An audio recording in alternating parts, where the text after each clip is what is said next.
The Planet Mars and Its Inhabitants. By Eros Urides. Dedication. To the millions of God's children on this earth enthralled in darkness, for whom the solicitude of the Father is now in evidence, this book is dedicated. May it be a beacon to light the way of weary searchers after truth. One hemisphere of Mars showing the North Polar Cap and the main canal system covering the planet. The many thousands of small lateral canals, radiating from the larger waterways, and which form an important part of the general plan, have been purposely omitted from the above to avoid confusion. The circular spots and dots are the principal reservoirs used for impounding water for use during the long Martian summer. The dark areas shown in the drawing are Mars' ancient sea bottoms now covered with vegetation. It will be observed that most of the canals are double, paralleling each other at a distance of about 75 miles. Centers of population are not shown for the reason that space is not available on so small a drawing. The city of Urides is situated adjacent to the reservoir in the center of drawing, just north of the equator. How do you find this book? Any thoughts about the book or the author? Any suggestion for improvement? Please take a moment to share your thoughts in a comment. If you like it, share it with your friends who might enjoy it as well. Subscribe to keep in touch. Visit CompleteAudiobooks.com for more quality content. Foreword. It was Eros Urides, the real Martian behind the scenes, who dictated the contents of this book through the medium to Mr. Kennon. It was further stated that the medium was held in trance for short periods only, as the medium must necessarily experience the atmosphere of Mars, which is more rarefied than that of your Earth. Writes also that the medium seemed to have some difficulty, and at first pain in breathing while in the trance condition. Mr. Kennon also wrote in his foreword of the original book that it was not until January 4, 1920, it was decided to write the book in which the planet Mars, its people, its form of government, its art, industries, philosophy of life, etc., would for the first time in the history of this world be given. It appears that Jesus the Christ, one of God, visited the planets of our solar system, the planet Mars being one of those visited and investigated. And, as a proof of this, it was Jesus Christ who functioned as chairman or president at the Great Peace Conference held in the vast Colosseum on the first sphere of the heavens of our Earth. That was in the year 1912, as fully reported in World of Tomorrow, page 98. It was at that conference he stated that universal peace must be speeded up, as there were other planets to be investigated, and that the Earth stood in the way and was becoming a menace to neighboring planets. Chapter 1. The Planet Mars and Its Inhabitants. Years ago, as you measure time, I was an inhabitant of Mars, your sister planet. My name is Eros Urides, the latter signifying, of Urides. But a physical name is only an incidental in one's life. In the spirit world we are given a name in accordance with our spiritual qualities and gifts and the kind of work we do. I came into material being as the fruit of the sacred union of my parents. It is not necessary to say aught concerning their social status, for on Mars all who unfold into a material expression of the Father are equal. Equal in rank, station, and in possession of the material fruits of earth. After my education had been completed I was, in accordance with the Martian system of scientifically determining one's rightful vocation, assigned as overseer to a section of one of the main canals supplying water from the North Polar Cap to an impounding reservoir near the city of Urides, the place of my birth. I was in the 36th year, Martian reckoning, of my physical life on the planet when my transition occurred, which event was the result of my inability to observe, one night, warning signals sent out from a central station advising the eve of a tremendous drop in temperature. This occurred in the Martian autumn, and I succumbed to the intense cold. I was not married, so I left no immediate family except my parents, brothers and sisters. I have come to your Earth to give your inhabitants some idea of the idealistic life lived by your more advanced brothers.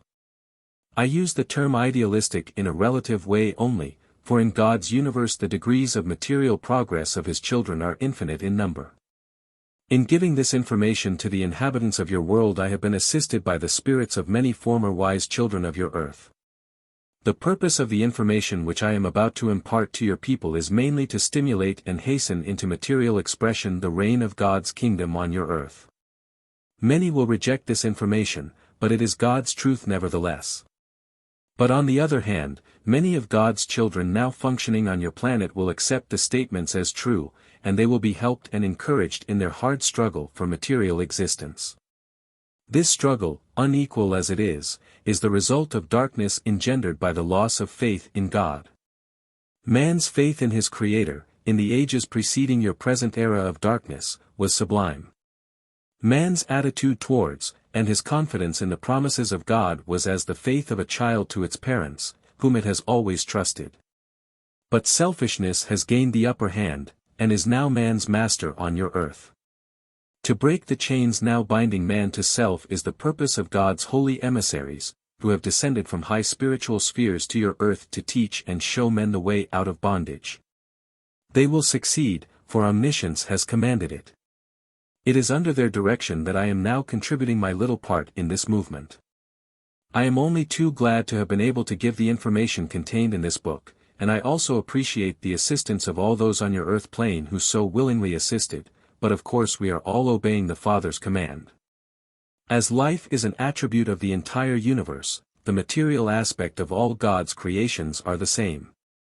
That is, life on another planet must be thought of as being no different from what experience teaches you.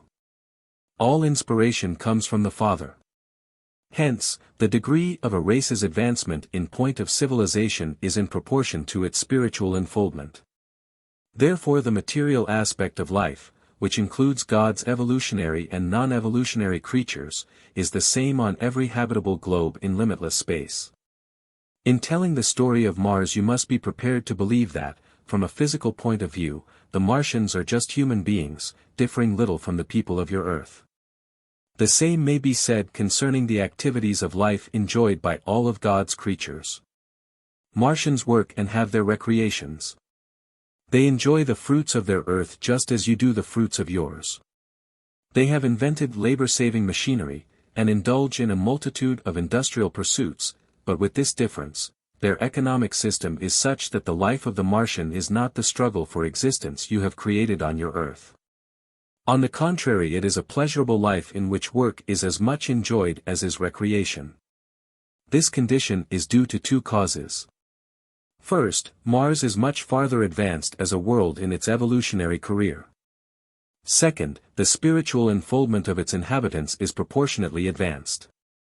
As the divine plan is universal in its scope, the physical characteristics of Mars, compared to your Earth are, in a general way, the same, with the exceptions shown later in this book. The inhabitants of Mars enjoy a blue sky, mountains, hills, rocks and dells, clouds, beautiful sunsets, and in fact most of the physical phenomena witnessed by the dwellers of your Earth. The Martians live and have their being just as your people do, but they are surrounded by a different spiritual and a modified physical environment. They take pleasure in music, art and the study of physical science, but with this difference, the spiritual growth and unfoldment of the individual is considered as most important, and all material advancement as only an aid to ultimate ends.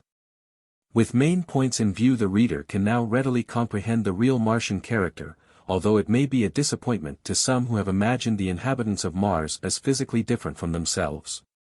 Or perhaps, as semi-spiritual entities, who have possibly been transplanted from other worlds to undergo a sort of probationary life amid a paradise of beautiful surroundings and things. Chapter 2. Population Centers, Temperature, Climate. Although Mars is little more than half as large as your Earth, its diameter being 4,200 miles, it contains a larger area of habitable land than the latter, its surface area being approximately 212,000.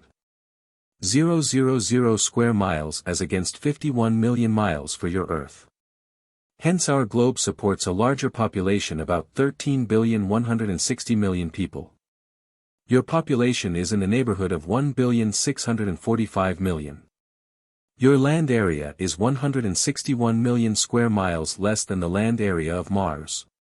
This is for the reason that your oceans occupy a vast surface of your Earth, and Mars has no oceans, as these dried up ages ago. Consequently, almost the entire surface of our planet, with exception of some small areas covered with swamps, remnants of ancient seas and oceans, and portions of the extreme northerly and southerly polar caps, is utilized by the Martian inhabitants. Our planet is gridironed with canals, many hundreds of the main ones being observable through your telescopes, and the art of intensive farming is practiced by us to a degree of perfection never dreamed of by the dwellers of your Earth. Our winters, even in the equatorial regions, are severe, the temperatures at times descending to as low as 80 degrees below zero. However, our springs, summers, and autumns are mild and nearly twice as long as your seasons, for the Martian year is 687 days long. We grow and mature many crops of necessary cereals, fruits, and vegetables during the spring and summer months, so that want is never felt by our happy people. Our method of irrigation is somewhat different from that practiced in the arid portions of your Earth. We do not, except in a few instances, flood our lands as you do. Owing to the fact that our atmosphere is much lighter than yours, the normal air pressure being only about 8 pounds to the square inch as against 15 pounds on your Earth, evaporation is very rapid, and the dewfall, as a consequence of much moisture being in the air, is very great. This heavy humidity also tends to prevent radiation of heat, and the temperature at night does not drop exceedingly low, although frost is not uncommon even in summer. As our vegetation is acclimated and adapted to our environment, no damage is done to growing crops by reason of these frosts. The Martians experience no difficulty in living in a rarefied atmosphere. Neither have they abnormally developed lungs. God has made ample provision for the comfort of his creatures throughout all of his infinite creations, and we of Mars are not excepted from this fatherly care and love. Should an inhabitant of your Earth be suddenly transported to Mars, he could live but a few minutes, for the reason that his lungs could not assimilate enough oxygen from our light atmosphere. Economy is a science with us. Nothing is wasted. Every possible square inch of ground produces food for man or beast. Even the North and South Arctic regions, after their seasonal thaws, blossom forth with vegetal growth, as astronomers on your Earth have observed. These regions produce their quota of food by being utilized as pasturage for our cattle. Immense amounts of forage are also gathered for the long Martian winters, when a greater portion of either the North or South Hemisphere is covered with a mantle of snow. The equatorial regions are always pleasant. No severe wind storms are experienced on Mars, neither do we have lightning or other magnetic disturbances such as you experience. As a corollary to the tranquility of our inhabitants living in peace, love and harmony, and the truths of God expressed in our everyday living, the climate is equable, the atmosphere clear and beautiful, the sky serene and sapphire blue, the severest winds but gentle zephyrs wafted towards the equator from the more remote portions of our globe. Cloudy skies are rare and rainstorms few. There is no lack of God's gifts on Mars. As intensive farming is a necessity on our planet, plant food or fertilizing elements are plentiful. One of the large white circular spots observed by your astronomers, located in a region on Mars named by them Elysium, and which has been a puzzle to all observers, is an immense deposit of fertilizing chemicals. An immense well is located in this particular spot which gushes forth a never-ending saline solution, highly impregnated with sodium nitrate, potash and other salts. The country for many miles around is covered with a white precipitate which has been carried by the moist air and deposited on the Martian Earth. These chemical compounds are refined and used to replenish the soil with plant food. There are 153,000 centers of population on Mars, but these centers are not congested cities similar to those on your Earth. Every individual has plenty of room to thrive and develop the best within him. Our cities are not crowded and our buildings are beautiful in their simplicity, large and roomy, with an abundance of sunlight and ample ventilation. White marble and metals are employed for building purposes. The inhabitants congregate in centers and, owing to our more perfect methods of transportation, go forth daily to their tasks in field or factory, to return at the end of their allotted period to home and fireside. Chapter 3. The Martian Canal System. The canal system on Mars is comparatively new. The idea of constructing a planetary canal system had its incipiency at the time of Christ's visit to our planet. The Master warned the people that they must make provision for their future water supply. At that time, 10,000 years ago, the water supply was becoming noticeably scarcer as time went on. It was nearly 3,000 years after the Master's mission to Mars had been concluded that actual construction of the planetary canal system was undertaken. And during the intervening 7,000 years and up to the present time, construction on the public waterways has continued. At the present day the system is most complete, but constant work is required to keep the canals in working order. In addition to the gigantic canal system, provision had to be made for suitable reservoirs to impound the water after the seasonal thaws at the poles. To this end immense reservoirs were constructed at most canal intersections. In some instances the reservoirs are established between parallel canals, but in every case smaller canals, or laterals, always intersect at these points. Many of the canals on Mars are double, as they appear to your astronomers. These double waterways parallel each other at a distance of about 75 miles. The reason for this is that as the Martian population is absolutely dependent upon the polar waters to irrigate their crops, any accident to a canal, such as a landslide stopping the regular flow of water or the breaking of a lock or gate, would mean a very serious calamity to a great number of people. And for that reason, soon after the main canals were constructed, second and parallel waterways were made for the purpose of guaranteeing an uninterrupted flow of water from the poles to the equatorial regions. The result of this was that on many occasions the foresight of the Martian engineers who had the water supply of the planet in charge, saved immense areas from drought. The rainfall on Mars is almost nil and the immense population, 8 times larger than that of your Earth, is entirely dependent on the water supply from the melting polar caps. Water on Mars is a most precious fluid and there is none to waste. Our oceans evaporated ages ago, and outside of the precipitation of moisture at the poles in the form of snow, none is to be had anywhere else on the planet except in very meager quantities. The astronomer Lowell of your Earth, who made a life study of our planet, called these reservoirs oases, but he was mistaken in his theory. He concluded that these points, which appear as round disks in the telescope, were centers of population. This conclusion is erroneous. The centers of population on Mars are scattered over the entire planet regardless of the position of the so-called oases. It is quite true that owing to the rapid evaporation of water in the comparatively thin atmosphere of Mars, the dewfall for quite a radius from the center of the reservoirs is considerable, with the result that vegetation springs up, giving the oases the appearance of a diameter of about 75 miles. The reservoirs are about 60 miles across and hold millions of gallons of water. The same explanation may be given of the canals. The dewfall on each side is extensive, and the vegetal growth which extends the full length of the waterways and for thousands of miles in some cases, is most prolific. The water in the canals, in most instances, is distributed by gravity. But recourse is had to a lock system and to immense pumps for raising the water to proper levels. The gates of the lock system and the pumps are operated by electricity, the control of which energy is well understood by us. In fact, we are centuries ahead of your Earth people in the knowledge of the use of electromagnetic energy. More will be given on the subject of electricity in a later chapter.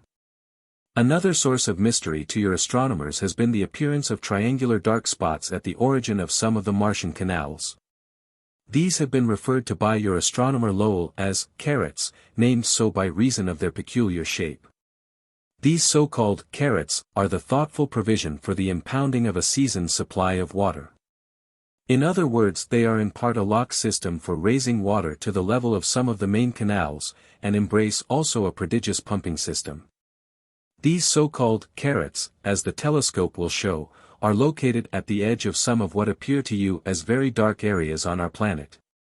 These dark areas are Mars' old sea bottoms, and in many instances have been utilized by our engineers as natural reservoirs for water.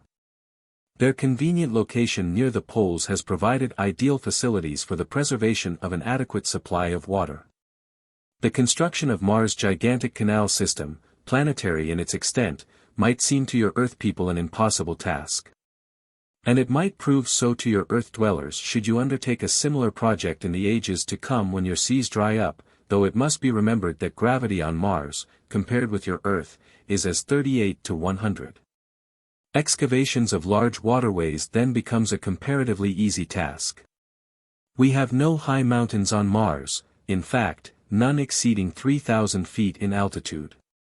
Owing to the difference in gravity, the angle of repose on Mars is nearly acute as against 45 degrees on your Earth, which permits of almost perpendicular walls to the canals and lessens the danger of landslides and cave-ins.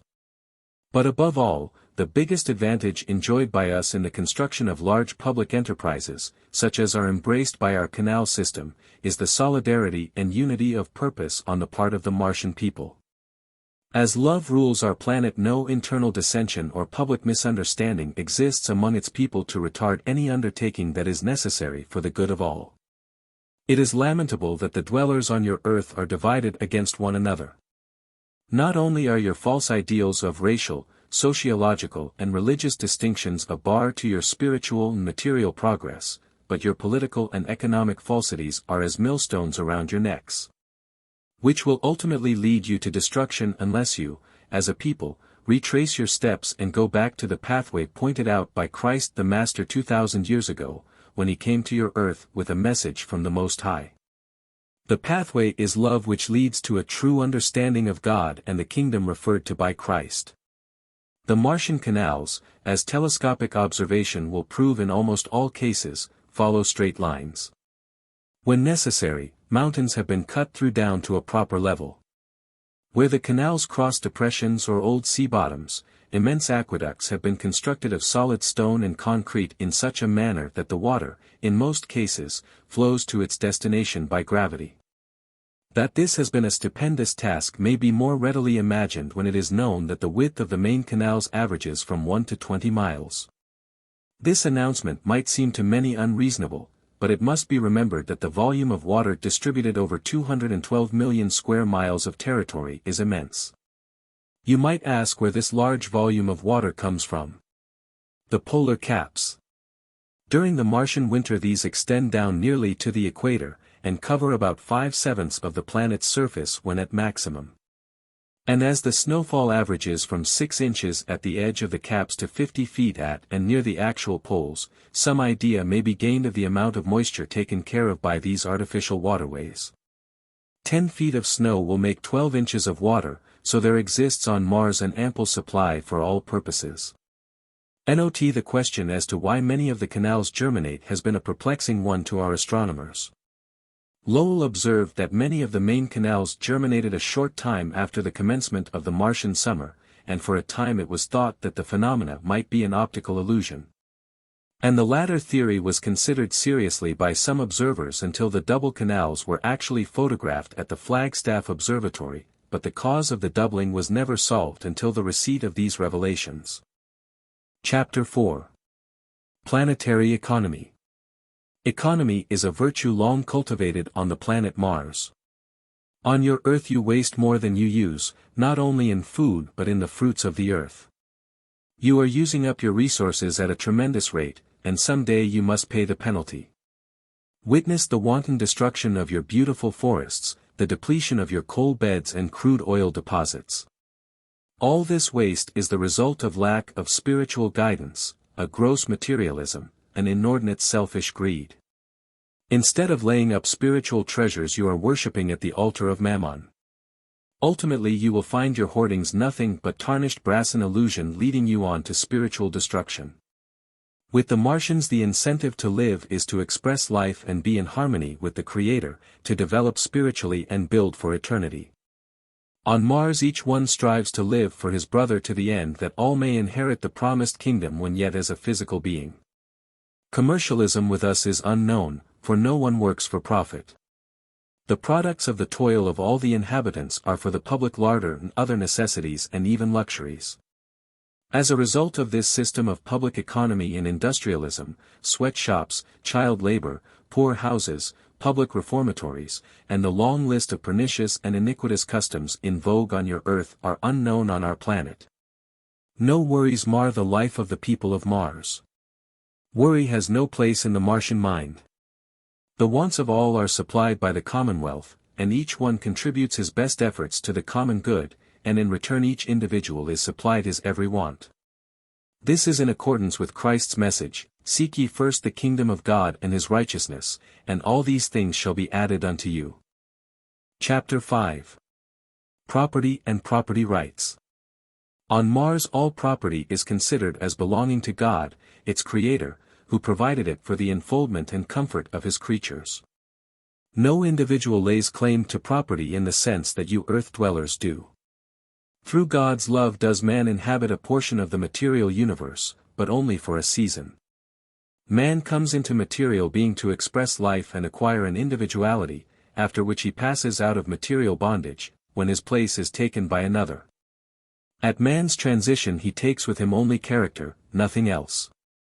If the things he has striven for during his material life have been but chimeras, the material things of life, the fruits of the earth, then in that case he will find himself poor indeed. The only real wealth, the only thing worth striving for, is a knowledge of God and his kingdom. And with us Martians a knowledge of God is the ultimate goal sought for. Hence all material things to the Martian are but expedients, soon to be forgotten. Material wealth is an abstraction. Its usual evidence is the possession of property, which may be money, land, goods, or chattels, as the case may be. In final analysis this concrete evidence of wealth is not real. Money is nothing more or less than a stamped token entitling the possessor to so much human effort, for the real value behind money, after all, is but so much human energy or force, varying according to its quality and its worth. Other forms of property such as goods and chattels, are the result of human endeavor and may be secured by the exchange of money, or it may be produced by the owner.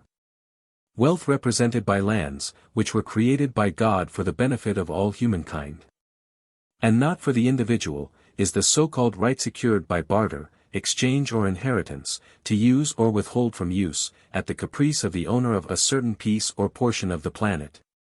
Under a legal fiction the title to land extends to the center of the earth and to infinity in an opposite direction.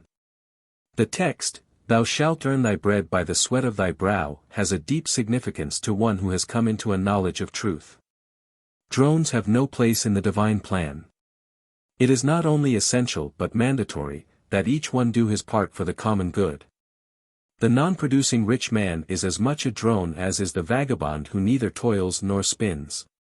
The biblical test concerning the difficulty of the rich man getting into heaven means that it is impossible for a drone or parasite to get into harmony with God. The possession of wealth is not in itself sinful, but the possession of wealth is a corollary to selfishness. He who is unselfish will spurn wealth. The individual who accumulates beyond his need sins against heaven when he locks up his goods in strong boxes. The act of hoarding deprives some creature of his just portion, for God has planned there should be sufficient for all who make the effort, and a system that permits an unequal distribution of God's gifts is in opposition to the divine plan. And doubly pernicious is a church organization that permits it. Only after Christ has taken up his abode in the hearts of the people of your earth will surcease come to the suffering millions on your planet. Happiness and selfishness are so diametrically opposed that the former is impossible unless the latter is eliminated from your world, for only real happiness comes after complete surrender to God. Surrender to God means subordination to his will. His will on earth must be done as it is in heaven. All must be self-conscious of this. If God's will was adhered to on your earth, what a different place it would be. Instead of a shambles it would be a paradise, the brotherhood of man and the fatherhood of God a fact instead of the dream of a few. God loves all his creatures, both evolutionary and non-evolutionary. His love is infinite in extent. We are all his children. Everything has been provided for us. It is only man's selfishness that deprives any creature of his just dues. Man suffers want on account of his lack of faith in God. Before man lost his faith in God he walked and communed with angels. He could do it now if he would but listen to the voice within, if he would only open his heart to Christ, for help is ready whenever one asks for it in sincerity and faith. One of the sources of great injustice to the majority of the inhabitants of your earth is the belief in the dogma of divine right. This dogma includes not only the absurdity of the divine right of kings, but the divine right to the ownership of goods and land through the Creator's favoritism for a few.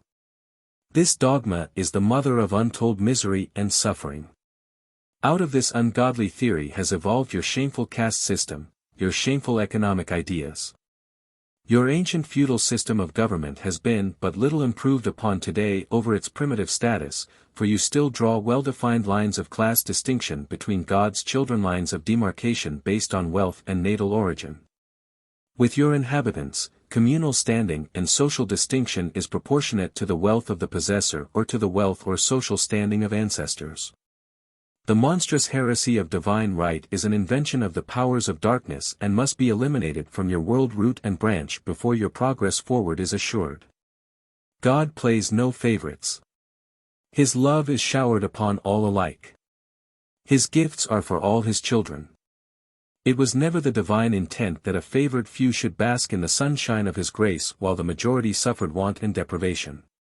These false ideas have been the procurers of darkness, of the Stygian gloom, and now overshadowing your earth. Spiritual darkness has not always covered your earth. In primitive times, ages ago, eras whose history has been lost to you, man on your earth was in harmony with his Creator. This was in the golden age when man and the angels of God walked hand in hand. When man communed with God, and when the Christ Spirit was abiding in the hearts of the people. In this age man was spiritually developed to a degree almost unbelievable by you.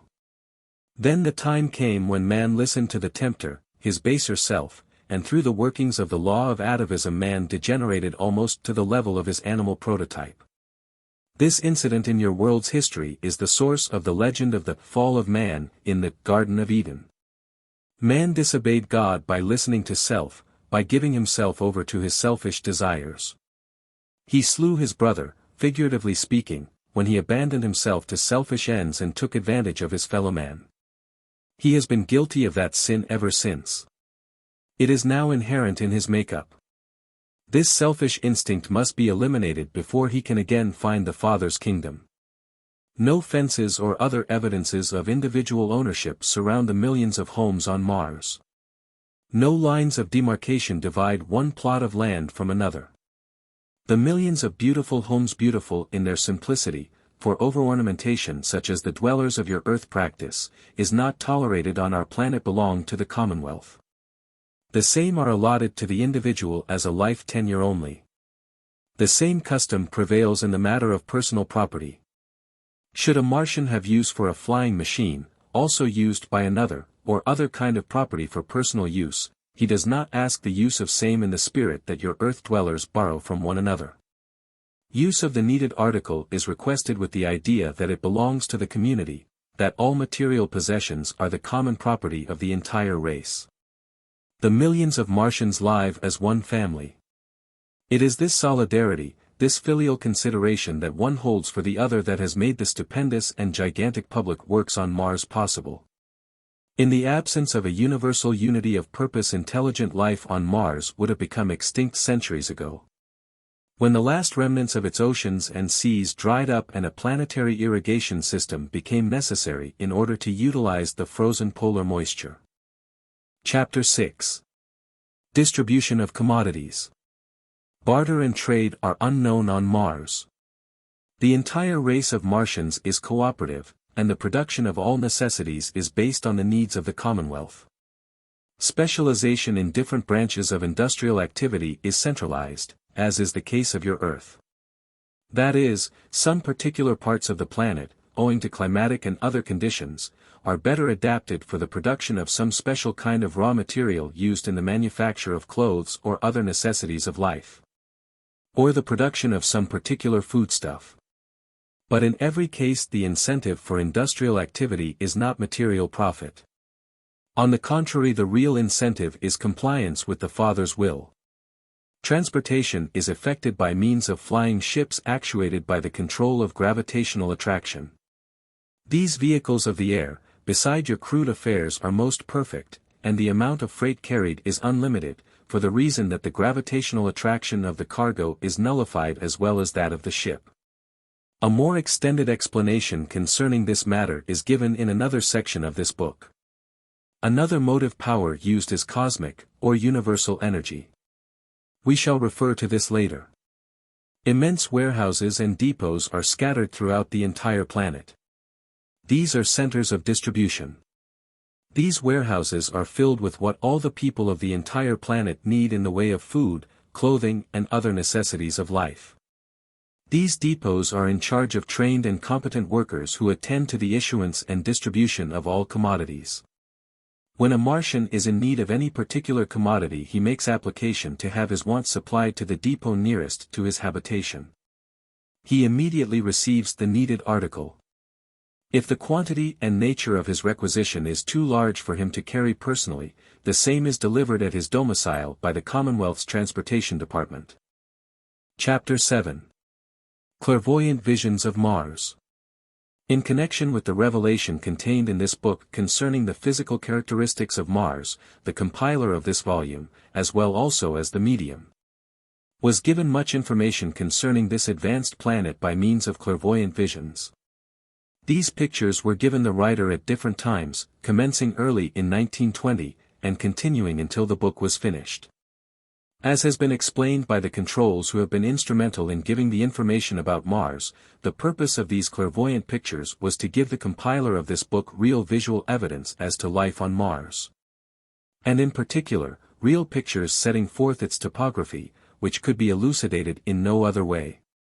Written descriptions of scenery and of human activities necessarily fall short of the reality, especially when an attempt is made to record a series of events or a point of view outside the realm of our experience.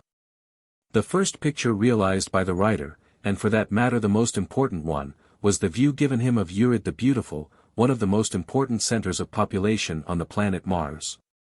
It was while lying in bed one morning the writer was contemplating the many messages being received from the Martian, who is the dictator of the subject matter of this book, that he found himself at a strange place. Suspended as it were in the air over a beautiful lake of blue water, whose surface was broken by gentle ripples, due to the soft, balmy breeze blowing over the surface of the water. The writer was facing what seemed to be a westerly direction, and at a distance of about 5 miles there arose a series of small mountains about 2,500 feet in altitude. These mountains skirted the shores of the lake. The sky was a beautiful blue, bluer than the sapphire-tinted skies of our own desert lands. The mountains were tinted red from base to top, except where the moisture near the shores of the lake had stimulated a vegetal growth, whose green contrasted most harmoniously with the red of the soil. 2 white clouds floated majestically near the peaks of the highest mountains. The atmosphere was impressively clear and all objects seemed to stand out in sharp definition, a condition seldom seen by dwellers on our earth except in extremely dry and arid regions. On top of a small plateau, forming the crown of a low-lying hill at the base of one of the highest mountains, and about 1,500 feet from the shore line, I was startled to see a large city. The thousands of closely nestling buildings seemed to be built of white stone. The writer was lost in admiration, for there in front of him the pure white of the city, contrasting so vividly with the red soil of this faraway planet, stood the habitations of an advanced race many millions of miles removed from my own world. The writer was impressed with the fact that, with but few exceptions, the buildings of gleaming white were all 1 story in height, and it became instantly evident that crowding is not tolerated by the inhabitants of this progressive planet. A few structures towered above the rest. These, as the writer was informed later, were the public buildings dedicated to the use of the people as lecture halls, centers for music and art, etc. On a subsequent occasion the writer was shown a close-up view of Urides. Flowers, grass and green foliage abounded everywhere. The long streets were broad and well paved, and flanked on 2 sides with long rows of 1-storied buildings of white stone, beautiful in their simplicity. No extreme ornamentation is carried out in the erection of buildings on Mars. On the contrary, the simple square outlines characteristic of our own old mission architecture seems to prevail on the planet Mars. The same simple style prevails with the public buildings, except that massive stone columns mark the portals of same, reminding one of our own early Grecian architecture. Many palm-like trees grew all over the city, especially in the neighborhood of the public buildings. A week after the occurrence of the above incident, the writer was shown, in the same manner as before, one of the many canals that gridiron the Martian globe. This particular canal is one of the main waterways on Mars, and appeared to be about a mile wide at the point of observation. The water was of a deep blue color, denoting great depth. Along the banks of this waterway could be seen many houseboats or floating dwellings. Some of these houseboats were very large and evidently housed large families. The writer was informed that many Martians who have charge of the waterways dwell in these habitations.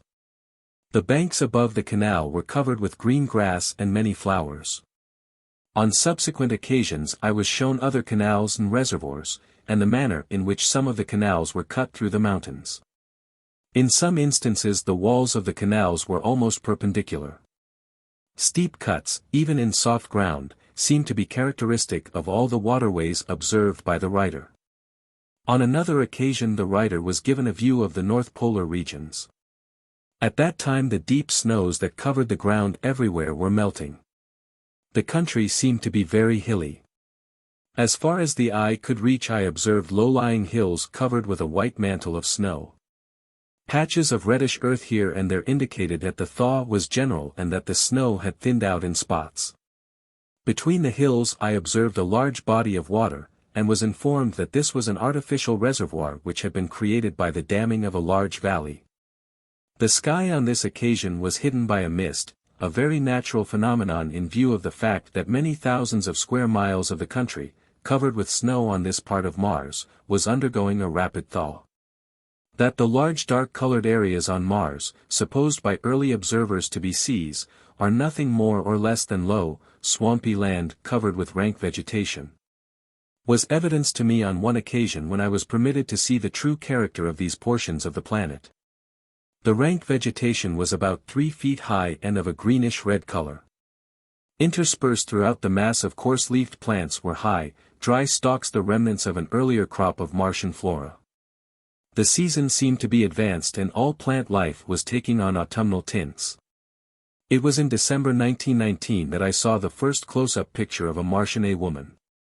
Her head was covered with a thin veil which came down to her well-formed mouth. She seemed to be a most beautiful woman with most expressive eyes. Her hair was black. Her skin was unusually white, which contrasted with the dark hair. She wore no jewelry, or other ornaments that I could see. On a subsequent occasion I was permitted to see a Martian male. He was playing a flute-like instrument, and as he was quite close to me I could observe the wax-like texture of his skin. This semi-transparency of the skin is characteristic of the Martians, and evidences a life that is free from the many bodily ailments that afflict humanity on our Earth. The Martian was dressed in graceful but loose-fitting clothes of a reddish-brown color.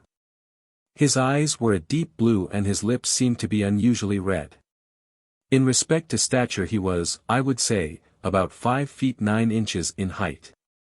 In fact, on subsequent occasions I have observed crowds of Martians gathered together and they appeared no different from the inhabitants of our own world except as to clothing, which is much simpler, but more graceful than our styles. I was informed by the spiritual control that the fauna of Mars is varied, but that all animal life is domesticated, there being now no wild animals on the planet. It was shortly after I had seen the Martians, described in the foregoing paragraph, that I was shown 2 cat-like animals, which at the time of my vision were engaged in playing about the feet of a Martian. They did not exactly resemble cats, but were more feline than canine.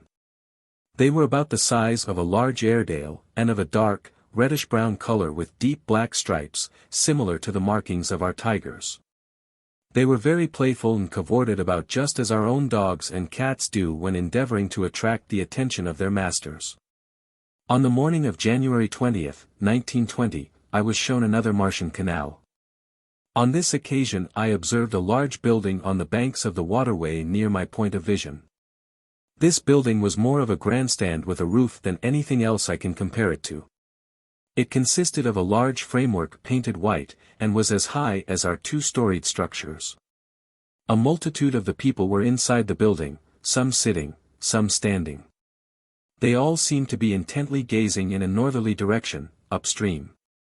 Much green foliage and varied colored flowers lined the banks of the canal, especially in the neighborhood of the building. The people all seemed to be attired in holiday garb, and it was evident to me that a celebration was going on.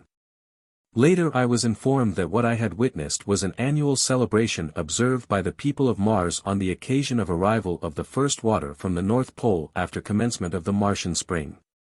It appears that this occasion is a very important event with the Martians. As the arrival of the life-giving moisture from the Arctic and Antarctic regions of the planet ensures a season of plenty for the inhabitants. The water arrives at the equatorial regions in a little less than a Martian month, 60 days, after the commencement of the polar thaws and after a season of thanksgiving to the Father has been held by all in appreciation of his bountiful gifts. The spiritual leaders of the different communities preside at these gatherings. The foregoing is in remarkable agreement with a statement on page 375 of the late Professor Lowell's book titled Mars, as follows.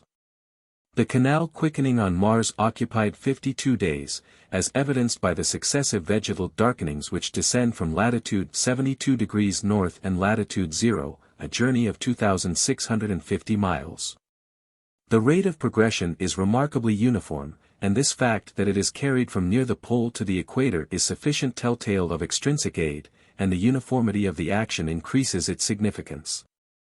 On the morning of January 21 I witnessed another interesting Martian scene, which was almost identical with the previous vision of the Arctic regions of this planet, except that the warm season was more advanced.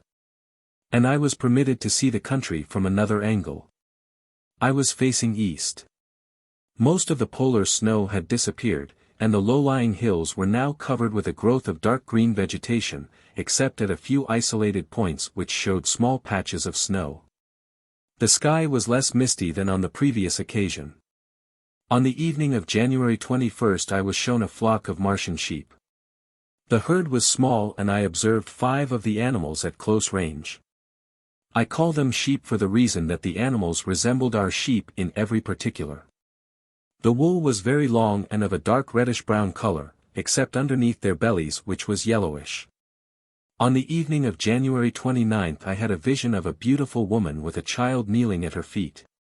She was seated on a chair and held a book on her lap.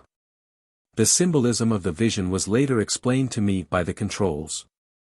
Who said, "Verily I say unto you, whosoever shall not receive the kingdom of God as a little child, he shall not enter therein." God's truths are perceived only by those who can acquire the simple faith of a child. It was about the same time I had a vision in which I saw Sergius for the first time distinctly. He is the principal control dominating the writing of this book. He appeared very patriarchal with a long beard. His features were decidedly Semitic. His countenance was most spiritual and beautiful. On February 10 I had my first vision of Mars' 2 moons, known to our astronomers as Deimos and Phobos. The latter appeared as a satellite about half as large as our full moon, and the former like a star brighter than the first magnitude, and could be compared with Jupiter as seen from our Earth during a favorable opposition of that planet. The latter satellite sheds considerable light on her primary. An interesting explanation of these 2 moons will be found in a later chapter of this book. On February 17 I was shown the actual appearance of our Sun from the planet Mars. What I saw disproves the theory that owing to the distance of Mars from the Sun the latter would be viewed by the Martians as a disk about half the size as seen from our Earth. The solar orb appeared as to size and brightness, about the same as viewed from our Earth, and seemed to give forth its heat with the same intensity. I was facing the Sun and its brilliance blinded my eyes for an instant. On the evening of February 29 I had a vision of a strange-looking creature ape-like in appearance. The form was about 5 feet tall, very hairy, his body being covered with a thick coat of woolly hair of a grayish color. He was smoking what appeared to be a cigar-like roll of something, probably some sort of leaves rolled up into a convenient form for smoking. On the tips of his pointed ears were little tufts of long hair, which gave his head a lynx-like appearance. There were quite a number of large yellow spots on his hairy chest. His nose was very stubby, and his entire face was decidedly ape-like. I was later informed that I had seen an inhabitant of the planet Mercury, where life has not yet evolved to a very high degree, and where man has not yet wholly emerged from his primary beast-like state. Concerning the flora of Mars, I have on various occasions viewed orchards of growing fruit trees. The trees were set out in rows similar to the methods adopted in our own orchards. The trees were dwarf-like, being not over 5 or 6 feet high. I was informed that this particular species of tree was cultivated for its fruit and for the fiber obtained from its large leaves, which is made into cloth, thread and cordage. On one occasion, a short time after the chapter dealing with the transmission of electromagnetic energy by wireless was received, I was shown 2 immense towers on the planet Mars which are used for the purpose of distributing power throughout the planet.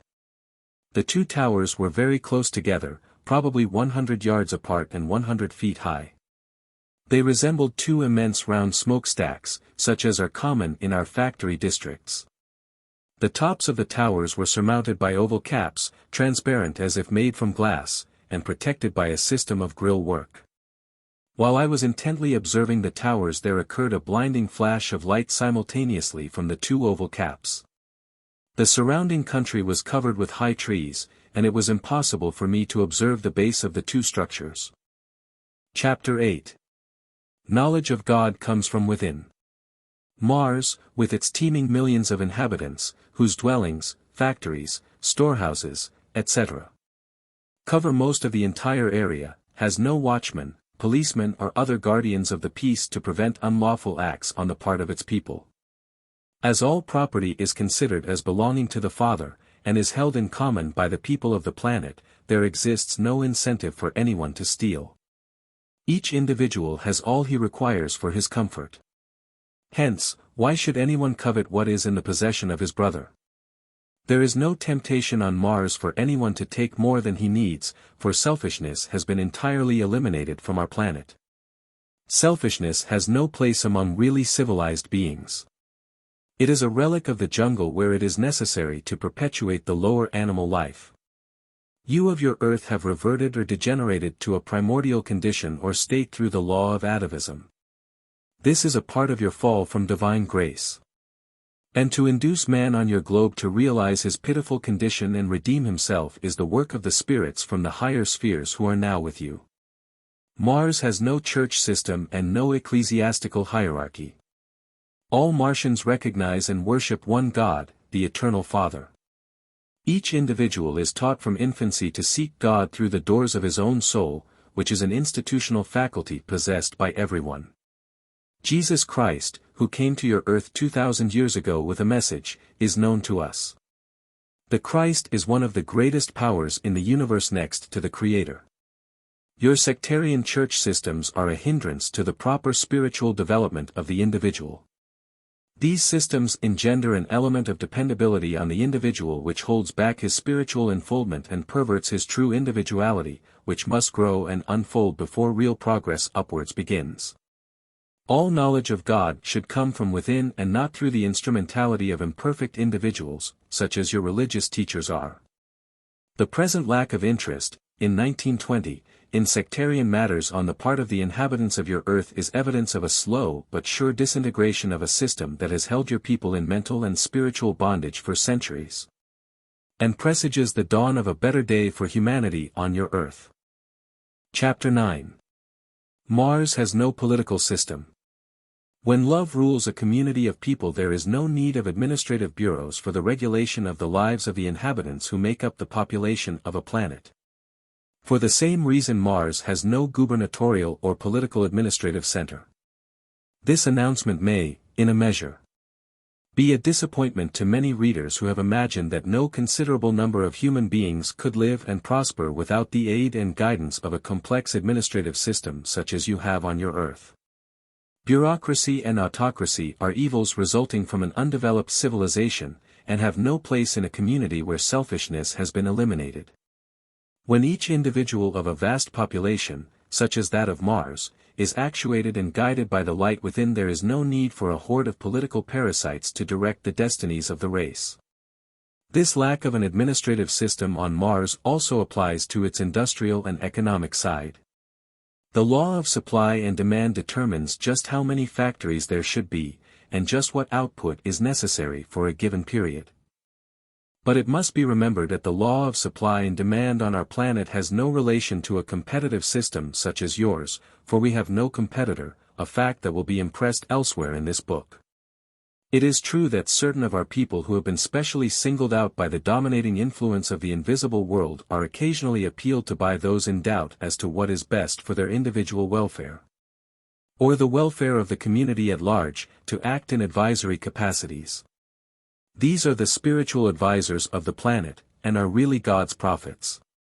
There was a time when your race was guided by similar individuals, as is evidenced from mention of them in your sacred scriptures. But their usefulness was lost when man on your earth forgot God. It was then that man mistrusted the light within, and disregarded the unwritten laws graven in the soul by the Creator. He clamored for a code of laws and received them, through Moses. His next downward step was taken when he admitted it was necessary to have interpreters of the law, for if the spirit of the law had been kept there would have been no misunderstanding or juggling of the letter. Soon there was so much of this turning and twisting to suit man's growing selfishness, that there was need for someone in authority over all the interpreters, whose word should be final. So your people cried aloud for kings. And you have them, and your law has grown to immense proportions, as have also the clever sins of your selfishness. Where there is no sin there is no need of laws, for the righteous man is a law unto himself. It must not be imagined that because of the lack of a political system on Mars, such as you deem necessary on your Earth, that all is chaos and life a sort of happy-go-lucky existence. On the contrary, the Martian existence is controlled by the acme of system, which is in accordance with the law of divine harmony. A system from which has been eliminated all the useless wheels which so clog up your lives and make your progress slow indeed. Chapter 10. Mars is ruled by love. And now abideth faith, hope and love, these three, but the greatest of these is love. Paul to the Corinthians. There is but one law on Mars. That law is love. This law is not written in a code for the guidance of the people. It is graven in the hearts of the inhabitants, and is reflected in the countenance of every individual. This law is the incentive before the entire population and urges each individual onward to the completion of the task before him. There are no rulers to bow before, neither is anyone better than his brother. There is no evil, for all are good, all are equal. God endows every individual expression of life with the divine heritage of a pure soul. It is the individual's concern to keep this heavenly gift unstained in its descent into matter. The love force of the Spirit is the potent agent that does this for the individual when allowed to permeate and radiate the entire being. When individuals have learned to bathe their innermost beings in the Father's love, then it must follow that a nation made up of such individuals will be governed only by such precepts as are evolved from this dominating love force. It is of no import to the individual on this planet what his particular task may be, for all work is for the Father. And the humblest vocation, humbler from the point of view of the dwellers on your earth, is as important and as honorable as the highest. Mars is ruled by love, which is in accordance with the divine intent. It is the desire of the Father that every world in limitless space inhabited by his children be ruled by that divine principle. For when love is the supreme law of a world, as it is of the universe, there is no need of a system of complex laws and a horde of judicial officers to interpret and enforce them. When love enters into the life of a community, selfishness makes its exit, misery becomes a stranger and pain and sickness vanish. From the cradle to transition the Martian is dominated by love and guided by the Father's will. The result of this love rule is individual and communal happiness. But above all, a spiritual progress that unfolds the individual in accordance with the cosmic intent. To die, in the sense of passing out of one's physical environment, is the destiny of every created being. Hence, in that sense, death exists on Mars as it does on your earth. But the real death referred to by Christ, a spiritual death imposed on man by his fall from grace, a penalty for having forgotten God, is unknown on this planet Mars. We are in harmony with the Father. Those who are spiritually dead are cut off from the Father as a result of their indifference and ignorance of spiritual truth. The religion of the Martian may be expressed in two thoughts, love and, thy will be done, not mine. The true definition of religion is a rule of life, and as our lives are guided entirely by love and the Father's will. We have a religion. You, on your earth, have created a religion to satisfy your conventionalities. Truth is simple, but you have made it intricate. It is free, yet you buy it from the would-be disciples. Both you and we must approach him in simple faith, unless ye become as little children ye cannot enter the kingdom of heaven. Speaking of children, I desire to give expression to a thought that may appear to be outside the subject. It is this: the beauty and simplicity of youth is wonderful, and to be admired by all, but in the sight of the Heavenly Father.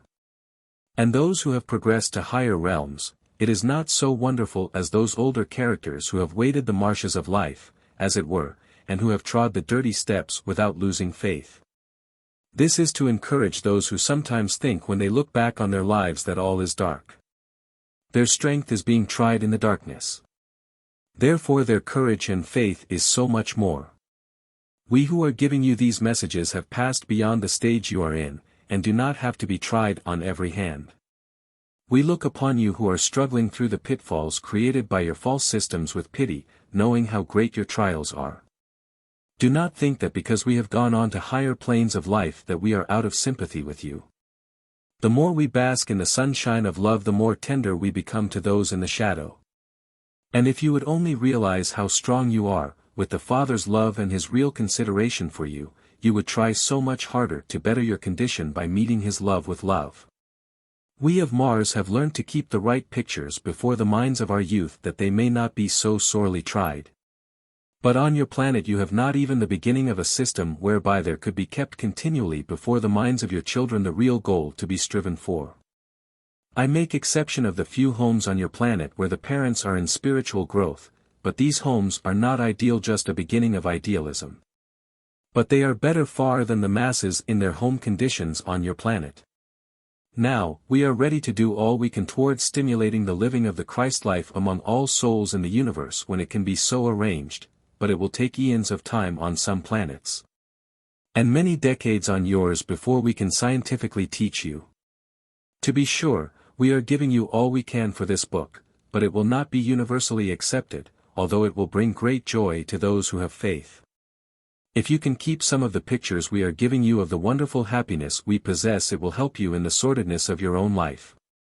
Picture beautiful things and your heart must be beautiful. Strive with all your mind to hold beautiful thoughts, for it is well worth your every effort towards faith. Chapter 11. Education and Training of the Individual. The people of Mars have a spoken and written language, but not so filled with complexities as yours. For the reason that owing to the high development of the mental faculties, thoughts are almost as audible as words. Hence, converse between individuals on our planet is not altogether a series of vocal ejaculations. On the contrary, among the older members of the race, communication between individuals is in some cases audibly imperceptible. Printed books are used, but mostly for the very young, as information is usually transmitted impressionally. Education on Mars begins at the mother's knee. The first knowledge imparted to the young is spiritual. The first lessons given to the child are, one's absolute dependence on God, and that the few years before the individual are but an unfoldment, or an individualizing of the entity into a separate and distinct unit. The spiritual lessons are amplified as the child grows and grasps these truths. This procedure continues until the pupil is ready to enter an institution of learning. The home is the primary school, just as a physical existence on a planet is the kindergarten of a never-ending life. The parents are the first teachers. The primary education consists, as already said, in lessons on the necessity of expressing God in our lives in truth and righteousness, in order that the mind of the individual be so molded and fashioned that absolute faith is placed in God's promises through the Master, Christ. The keynote to the education of the individual is that one must first seek God's kingdom, and that all knowledge and wisdom, which is the divine heritage of all, will be easily attained, and that coming into a knowledge of God means health, happiness and wisdom. After the individual has grasped the primary lessons, which result in an unfoldment of the spirit within, he is then sent to a school, but a school system different from anything you have on your earth.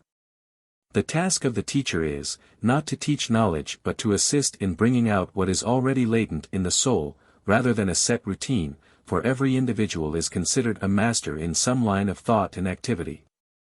The pupil is led into knowledge instead of being taught directly. The individual is left to his own tastes and volition. The harmony of music of God's laws, which embrace astronomy, physics and of life, together with a knowledge of the laws of electricity, is especially brought to the attention of the individual. You of the earth know as yet very little concerning the true nature of electricity. Your methods of handling and generating this wonderful force are crude indeed, by comparison with the deep knowledge attained on Mars with the subject. And so with the study and development of the harmony of music, we of Mars have developed a high spiritual sense, and are able to hear and see many intermediate degrees of vibration that do not exist at all for you. Of course there are some exceptions among the few of your earth who, after having striven hard for light, have been favored by God's angels in the development of a higher spirituality. Our teachers are guides who look after their charges in an atmosphere of love and, as a result, right conceptions of truth are acquired by the pupil. Thought is the expression or fruit of the spirit, and Martian children are never allowed to forget their spiritual growth. As a consequence of this they are easily led into true knowledge, and having a broad vision are able to see all things in their true relations. They begin at the cause and work towards the effect, which is the opposite of your system. No set rules of discipline are used in the schools. Indeed they are not necessary for the reason that the one ideal, the one goal impressed on the mind of the pupil is the complete expression of the Father within, for to express the Father is to have perfect life, life in abundance. Concentration of mind, economy of time and energy are studied and learned by the child in the early part of his career. Astronomy on our planet offers an ideal field in seeking an understanding of the reign of immutable law through the infinite universe of God, and owing to the clear rarefied atmosphere of Mars. Unusual opportunity is presented to students in visual observations of the heavens. Entire classes of advanced students, accompanied by their teacher guides, prepare to the open at night when the canopy of God's heavens is ablaze with scintillating points of light. The different constellations as viewed from our planet present the same general appearance as to configuration as they do to the dwellers on your Earth, but the view is decidedly more vivid by reason of a more advantageous viewpoint. The so-called superior planets, such as Saturn, Jupiter, some of the larger asteroids, and Uranus and Neptune, are nearer to Mars than to Earth, and for that reason are more easily discerned from this vantage point. Some of the satellites of Jupiter are easily seen with the naked eye. Your Earth appears to us about as Jupiter does to you, and with our observing instruments we are able to see your continent and oceans when not covered by a cloud canopy. As to the so-called inferior planets Venus and Mercury, the former presents the appearance of a star of the first magnitude, but being so near the Sun it is only visible an hour before or after sunset, depending upon its position. But Mercury, being so near the solar orb, it is rarely its position is favorable for observation from our planet, and then only with our more perfect telescopes. Our students view the phenomena of eclipses of the Sun and our planet with the greatest interest, just as your astronomers do. Mars' two moons present what would appear to you a most striking phenomenon, for one rises in the east and the other in the west, passing each other at times within view of observers. The most distant satellite of Mars is known to us as Laster, to which has been given the name of Deimos by the first observers on your Earth. Approximately 132 hours elapse between its rising and setting at any particular point on our planet, as a consequence of the fact that it revolves in 30 hours 18 minutes at a distance of 14,600 miles more or less from its primary. And as Mars rotates in 24 hours 37 minutes from east to west, the motion is almost neutralized by the circulation of this satellite. During the time of its rotation it changes 4 times from full to new and new to full. The appearance of this satellite to the Martians is equal, if not a little brighter than the view of Jupiter from your Earth. The second satellite, known to us as Benii, and to your astronomers as Phobos, sheds considerable amount of light on the Martian landscape by means of its large size and close proximity, being distant about 3,700 miles from the surface of Mars. This satellite is shut out from view beyond 69 degrees latitude by reason of the curvature of its primary. Its period is 7 hours and 30 minutes, less than one-third the time of the rotation of Mars. It rises in the west and courses across the heavens in 11 hours, during which time it undergoes one entire cycle of its phases and gets through half another. Its disk appears to us as a little more than half of the Moon's disk on your Earth at full appears to you. The realm of physics presents another interesting study to the Martian student. We have advanced to the study of nature's laws to a point which would appear to your understanding most incomprehensible. Long ago we mastered the knowledge of the method of releasing interatomic energy, a knowledge which in the brain of an unscrupulous person would be most disastrous, not only to himself but to those about him. The energy locked up in an atom of matter is tremendous, and the release of this power is only a matter of knowing the law. The inhabitants of your world will have to bide a long time before the key that will release this giant is placed within their reach. Not until you have eliminated your inherent selfishness. Not before you have learnt the lesson as Christ taught it will you be permitted to harness one of the mightiest forces in the universe, a force equally as great for evil as it is for good. This knowledge we have, and we have utilized it in the construction and building of our mighty planetary projects. This interatomic energy is the source of the sun's continuous heat. If it were combustion, the solar orb would have burnt itself out ages ago. All your theories to account for the continuity of solar radiation are in error. The release of interatomic energy in the sun at a definite rate is the reason why its heat never increases or diminishes though millions of years come and go in endless procession. And this process is not the working of a blind, senseless force, some of your scientists would have you believe, but the Creator, omnipotent, omniscient, omnipresent is the dominator, the directing intelligence, who sees to it that all is provided for his children. On your Earth you have thus far discovered some 85 elements. In order to complete the list of 92, to conform to the so-called periodic table, there are yet 7 elements to be found by your scientists. On Mars the most elementary school pupil is well informed on the subject, and has knowledge of the complete list among the new elements yet to be discovered by your chemists, and which exist in appreciable quantities on your Earth. Is one which has the peculiar property of neutralizing gravity. This neutralizing is accomplished by screening off the gravitational pull when interposed between the Earth and the matter sought to be made immune from the attraction. Just as you would insulate against the flow of electricity by interposing a non-conductor between two conducting metals. The knowledge and use of this element on Mars has been utilized in the solution of our transportation problem.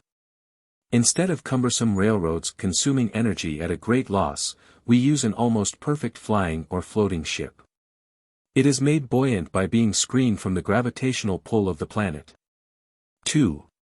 Another subject of importance, that takes no little time to understand by the Martian student is the part played by the planet's satellites in the generation of electromagnetic energy.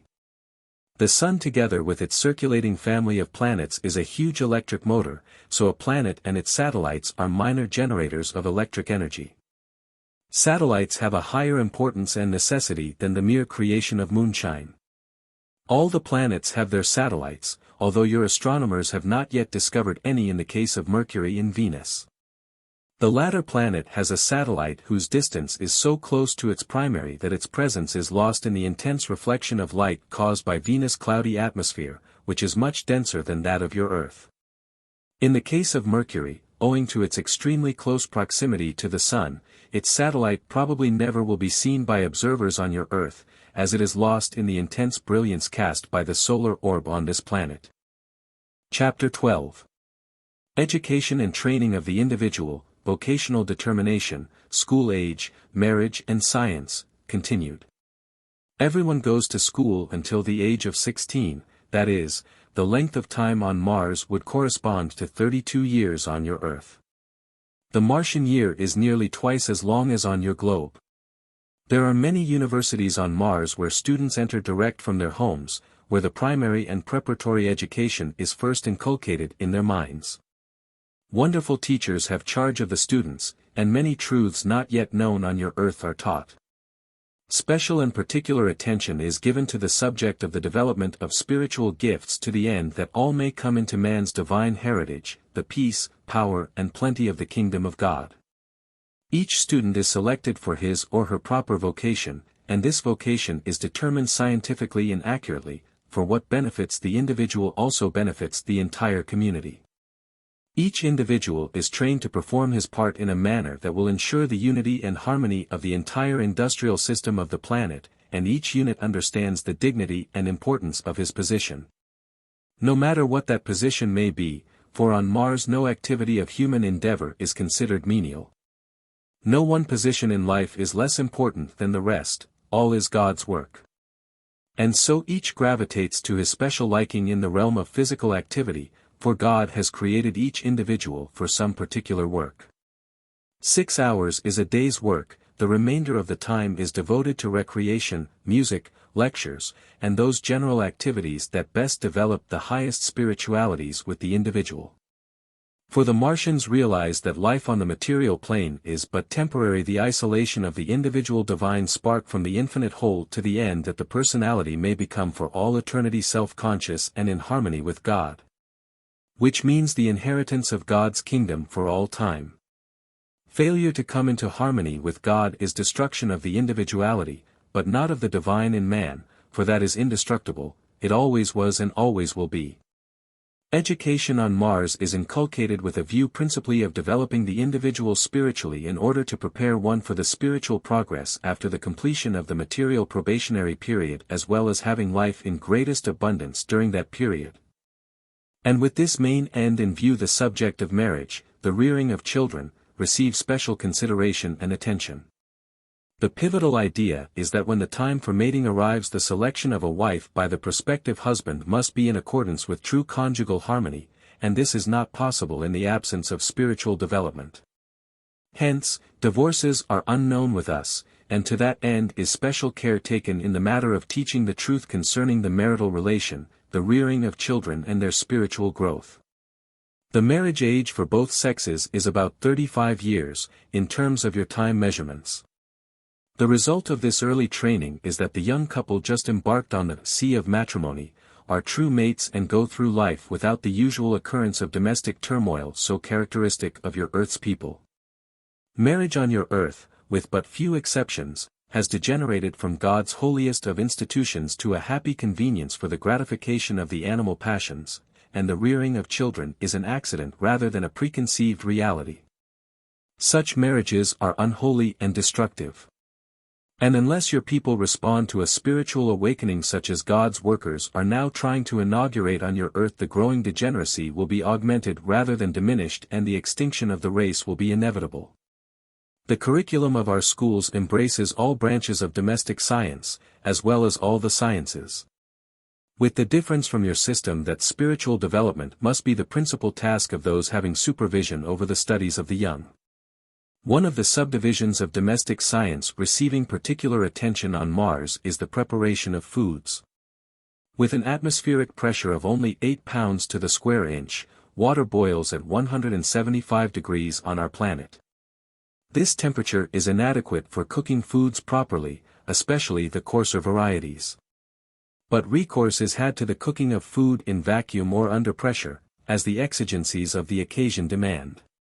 Electrical energy is used most generally for producing heat, and the variety of foods, both animal and vegetal, are as extensive as on your planet, for the flora and fauna of Mars differs little from yours. Martians are not excessive eaters, as their bodies do not require the gross foods so characteristic of your Earth. There are 2 reasons for this.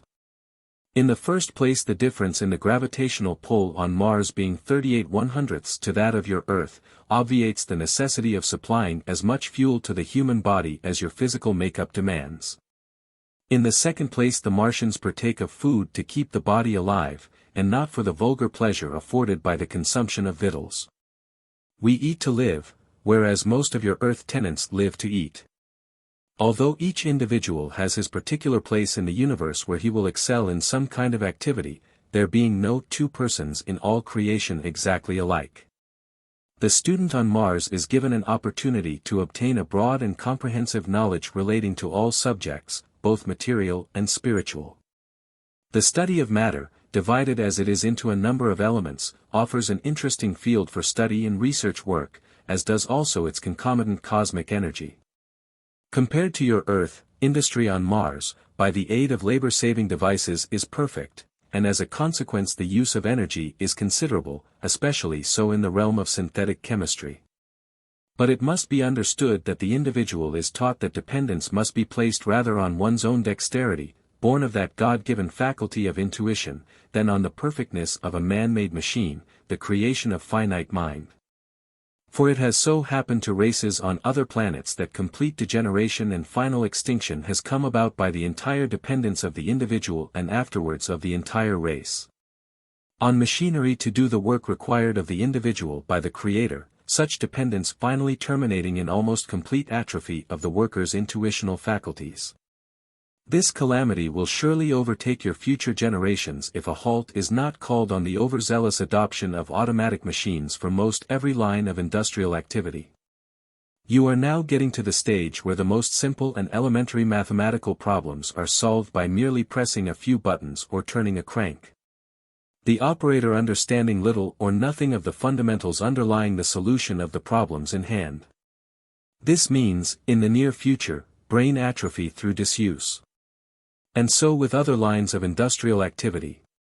Not one among 1,000 workers engaged in making shoes can do other than make a heel or perform some simple operation, one of hundreds of units in the completion of a pair of shoes.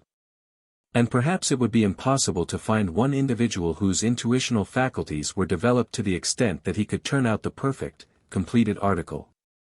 In order to explain how far we have succeeded on Mars in harnessing a mighty universal force to the end of utilizing the same in turning our factory wheels, lighting our domiciles and giving warmth to our homes in winter, it might not be amiss to state a few facts concerning our knowledge of matter and energy.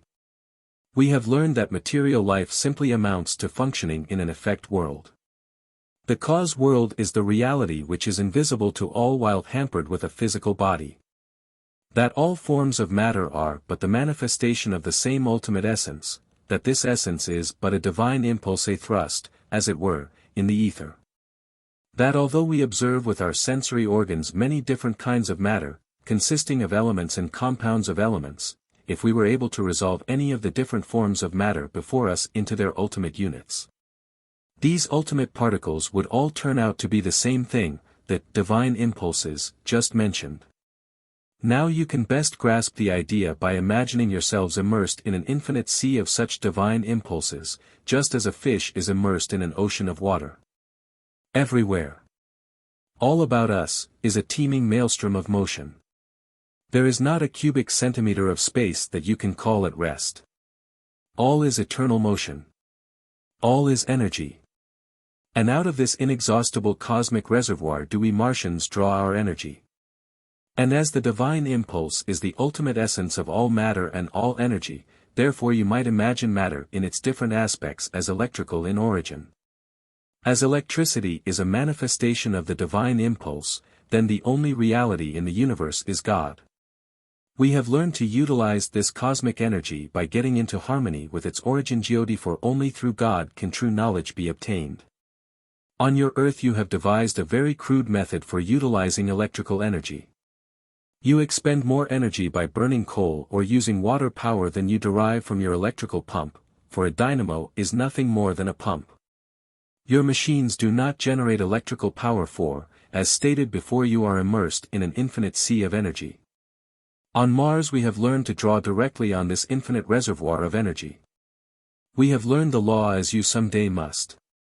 Located at convenient points on our planet are high towers, capped with suitable receiving apparatus. In turn this energy is transmitted to different parts of our globe where it is used. We do not require wires to transmit energy. Our landscape is neither disfigured with unsightly wires, nor is it covered with a pall of black smoke.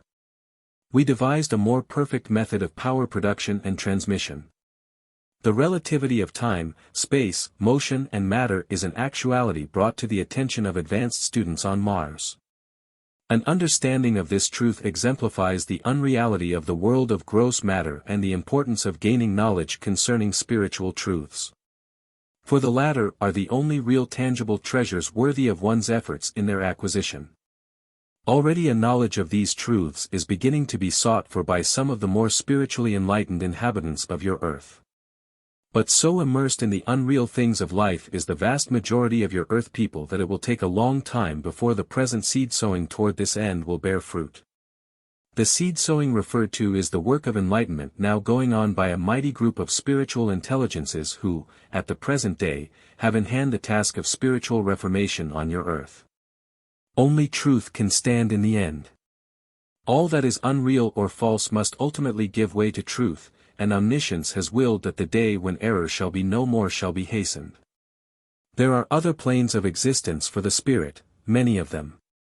But they are simply extensions beyond your limited vision, for as long as you function in a world of unreality and error your spiritual vision is incapable of discerning what lies beyond your present horizon, and must remain dormant. Material eyes are but the windows of the soul, and your environment has so beclouded your vision that you grasp but little of the real things beyond. Chapter 13. Music and Expression of the Father. All material expressions of the Father, from the simplest chemical element to the most complex compound. From the one-celled protoplasmic life germ to the most complex organism, are vibratory in their ultimate nature. As has been stated elsewhere in this book, material life is the vibratory reflection from the cause world into an effect world. The universe is a vibratory expression of an absolute reality God, a material expression of divine harmony. And as harmony is an expression of the Father, its antithesis, discord, is the creation of man. Of all the vibrations that more fully express the Father and arouse the emotional within the soul, music must of necessity head the list.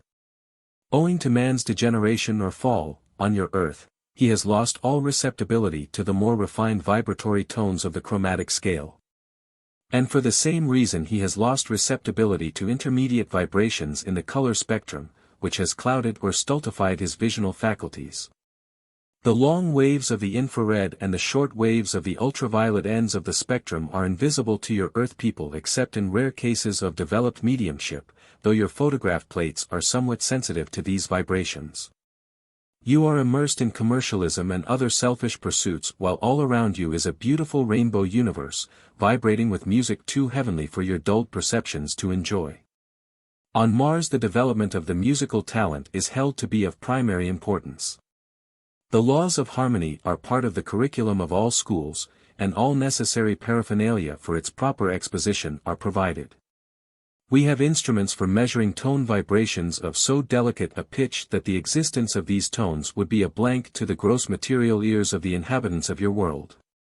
Music arouses the innermost emotions of the soul and its effect on the individual is proportionate to his degree of spiritual development. Music is harmony, but it also creates an atmosphere of harmony. The music of the spheres is a living reality, for harmony is the very essence of the cosmos.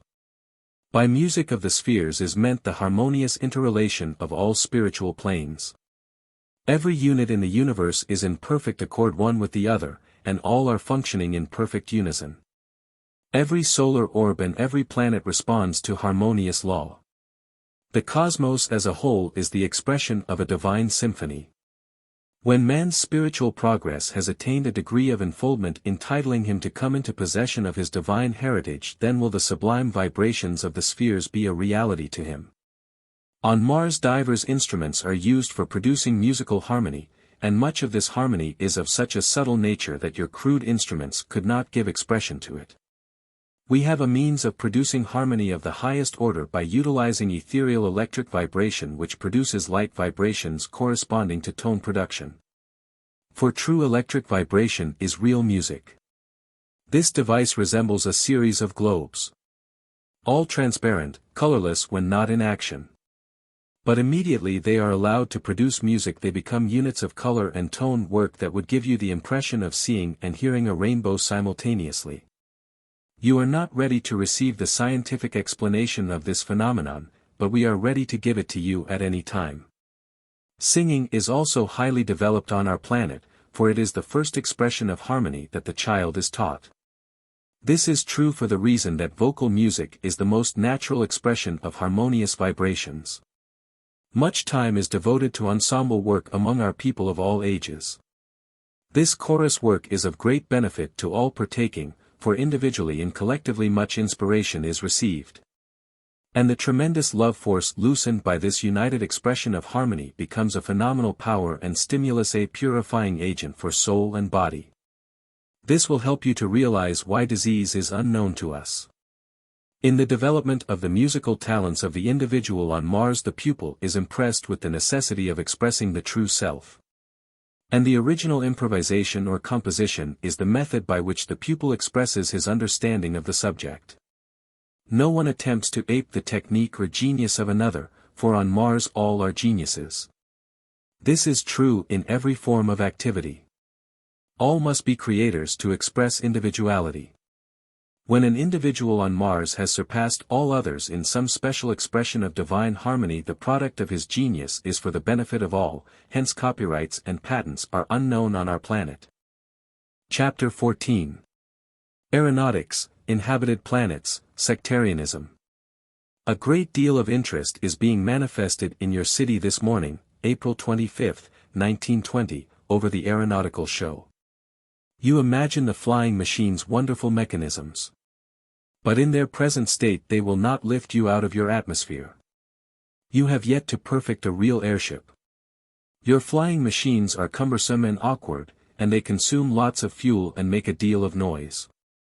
It can hardly be said they are harmonious with the music of the spheres, but then it is only a sample of your Earth's development.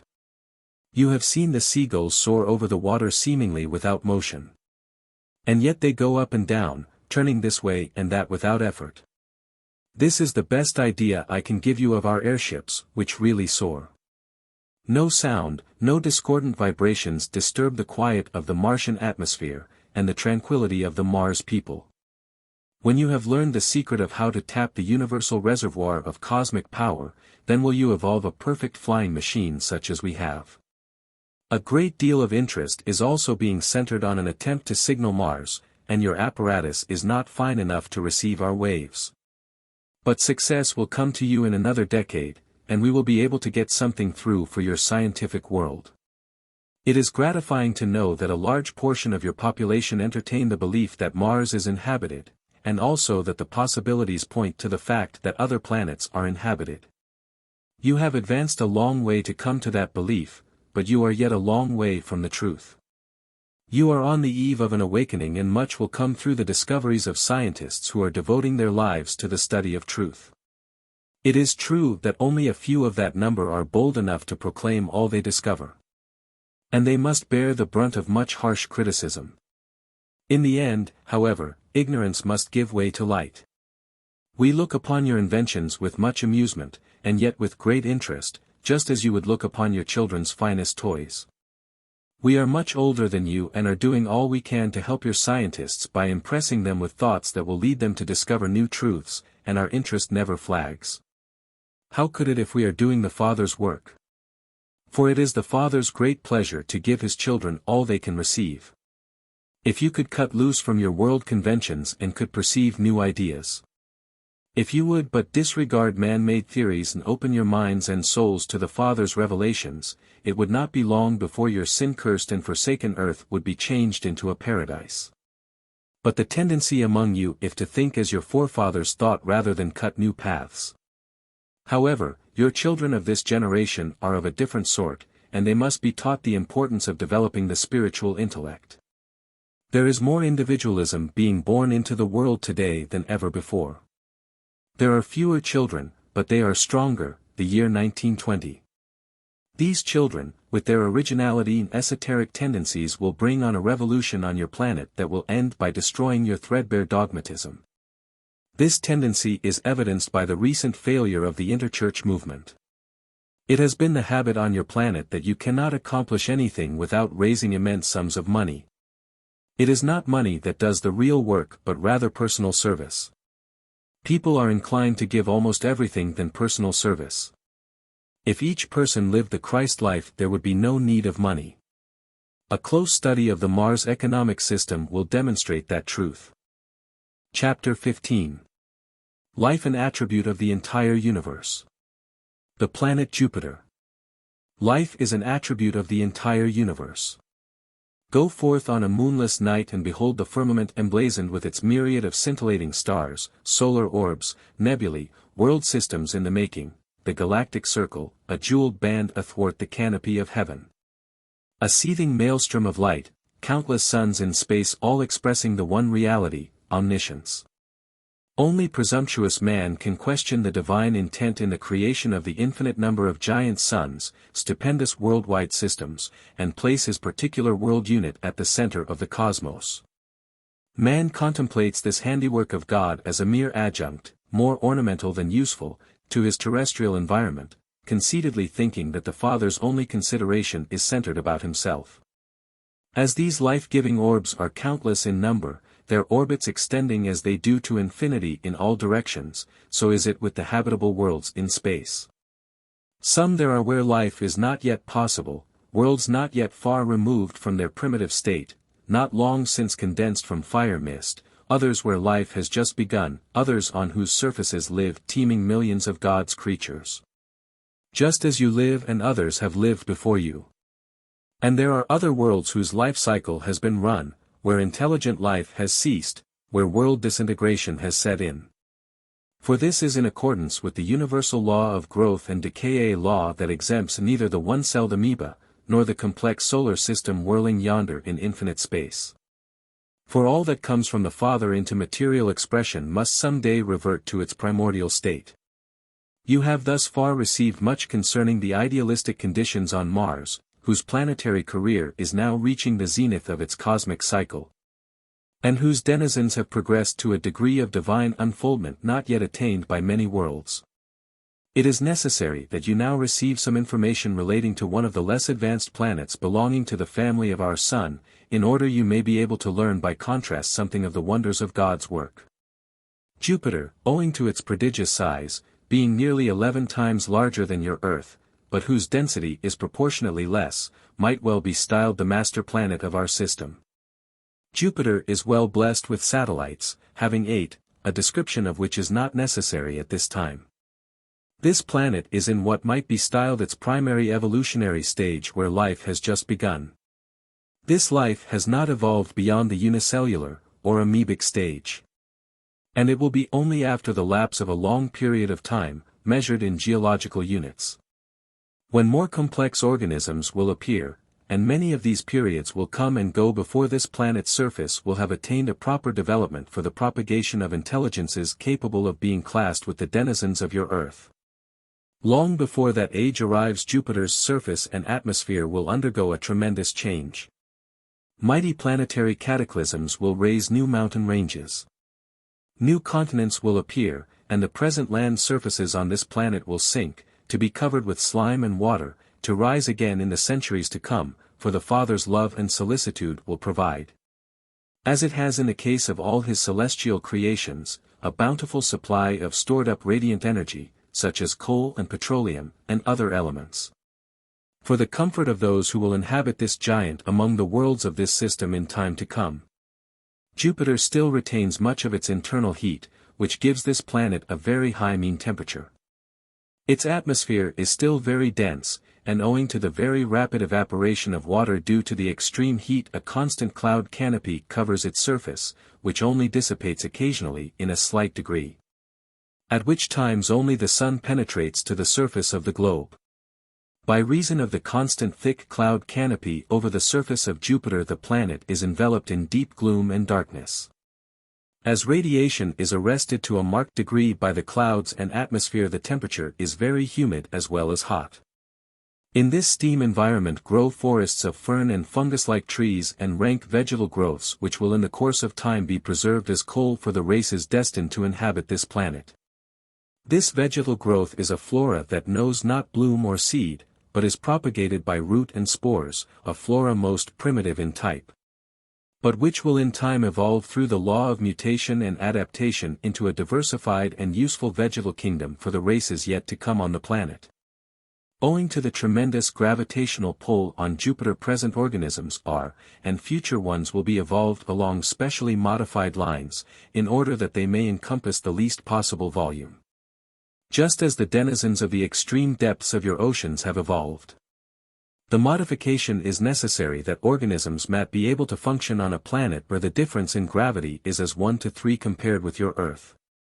In other words, a minimum density is necessary to produce maximum lightness.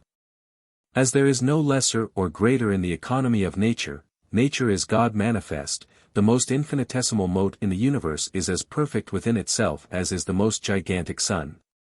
Size is but relative.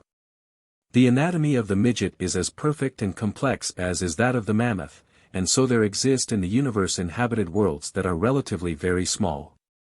Circulating around the Sun in orbits between Mars and Jupiter are numerous small planets or asteroids. One in particular, which is known to your astronomers as Vesta, is encompassed by an atmosphere and is inhabited by diminutive people and a correspondingly diminutive fauna and flora. The diameter of Vesta is about 500 miles, although your astronomers give its size, erroneously, as much smaller.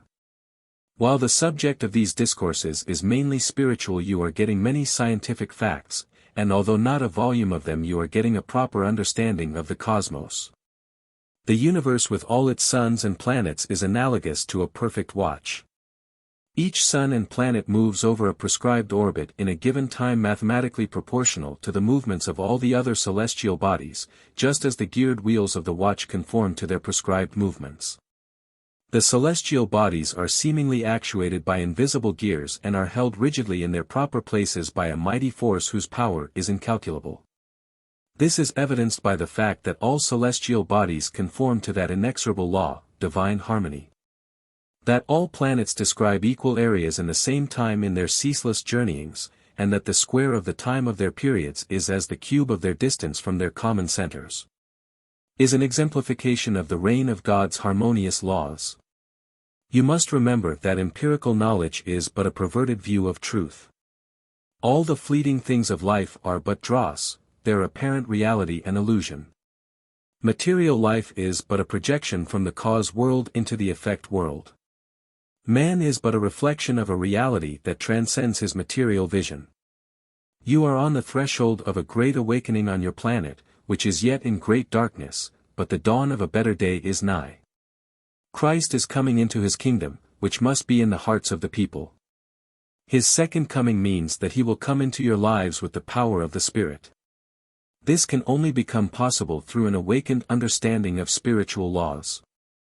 Although man on your earth is in great darkness, it is not the darkness of Jupiter, which planet must undergo many changes before it reaches your evolutionary stage. Communication between planets in our system and your Earth will be realized in a short time, and the initial message will be from Mars. This event will herald a new era for the people of your Earth, for it will be an important factor in the breaking down of the medieval dogmatism of the past. A narrow-minded theology built upon a perverted corruption of God's limitless universe, a universe narrowed down to your Earth and the inhabitants thereof. Man's presumptuousness and sophistry is in direct ratio to his ignorance, and that is one reason why materialism holds sway among a majority of your so-called learned scientists and the people generally. But the materialism of the masses is not so degenerating and destructive as the impossible dogmas entertained by your numerous sects who have made God, who is infinite love, an anthropomorphic monster. These dogmas are priestly inventions created to frighten God's children. To make of man, created after the image of God, a crawling, servile creature, instead of what he really should be, the highest manifestation of the divine, the culmination of God's handiwork. Chapter 16. The Risen Christ, Easter Sunday, April 4, 1920.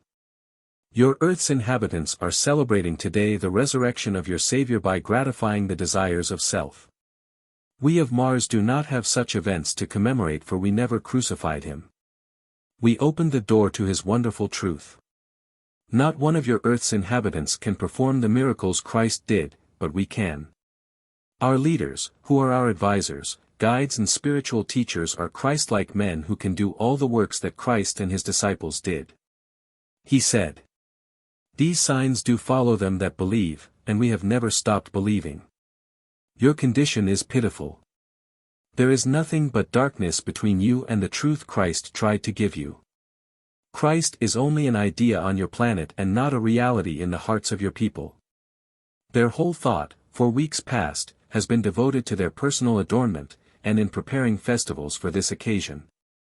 In your churches, where they seem to observe the period of Christ's suffering, it is only a form. They go through their vain repetition of prayers, that have no soul in them, and your 6 weeks of so-called Lent is only a mockery of its real significance.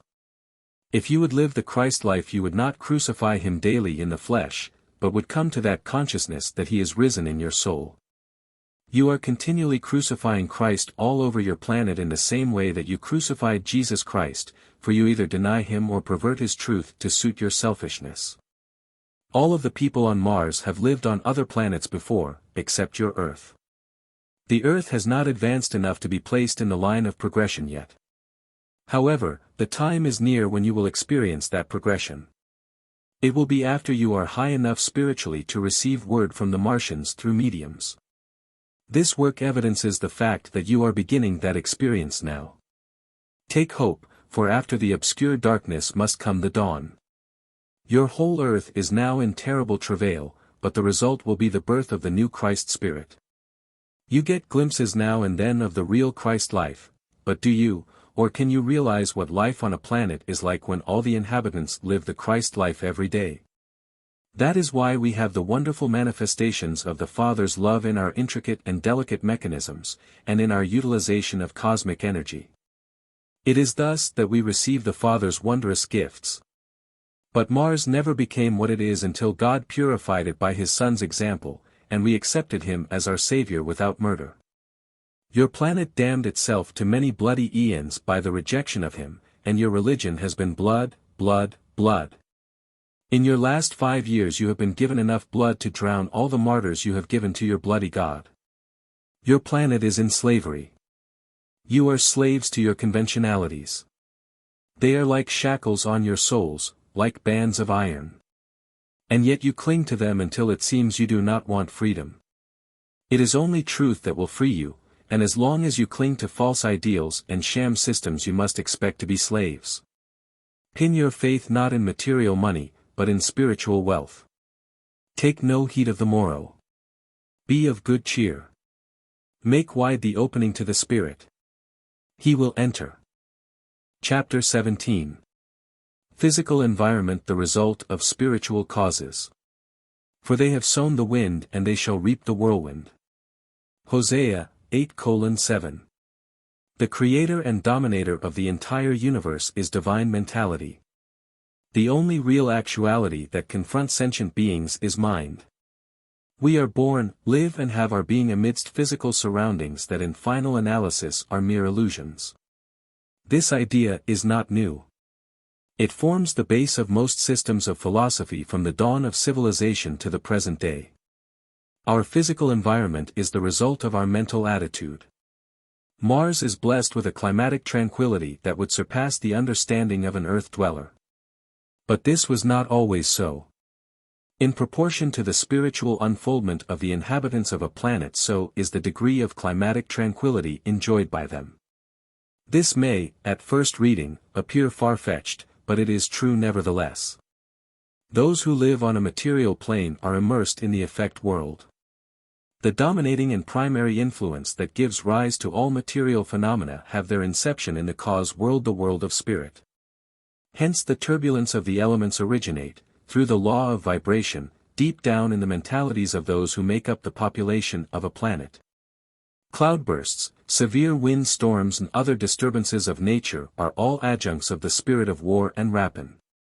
When a race has discarded the pursuit of false ideals and comes into harmony with the Father, then there occurs a corresponding change in its physical environment by reason of the vibratory influences at work.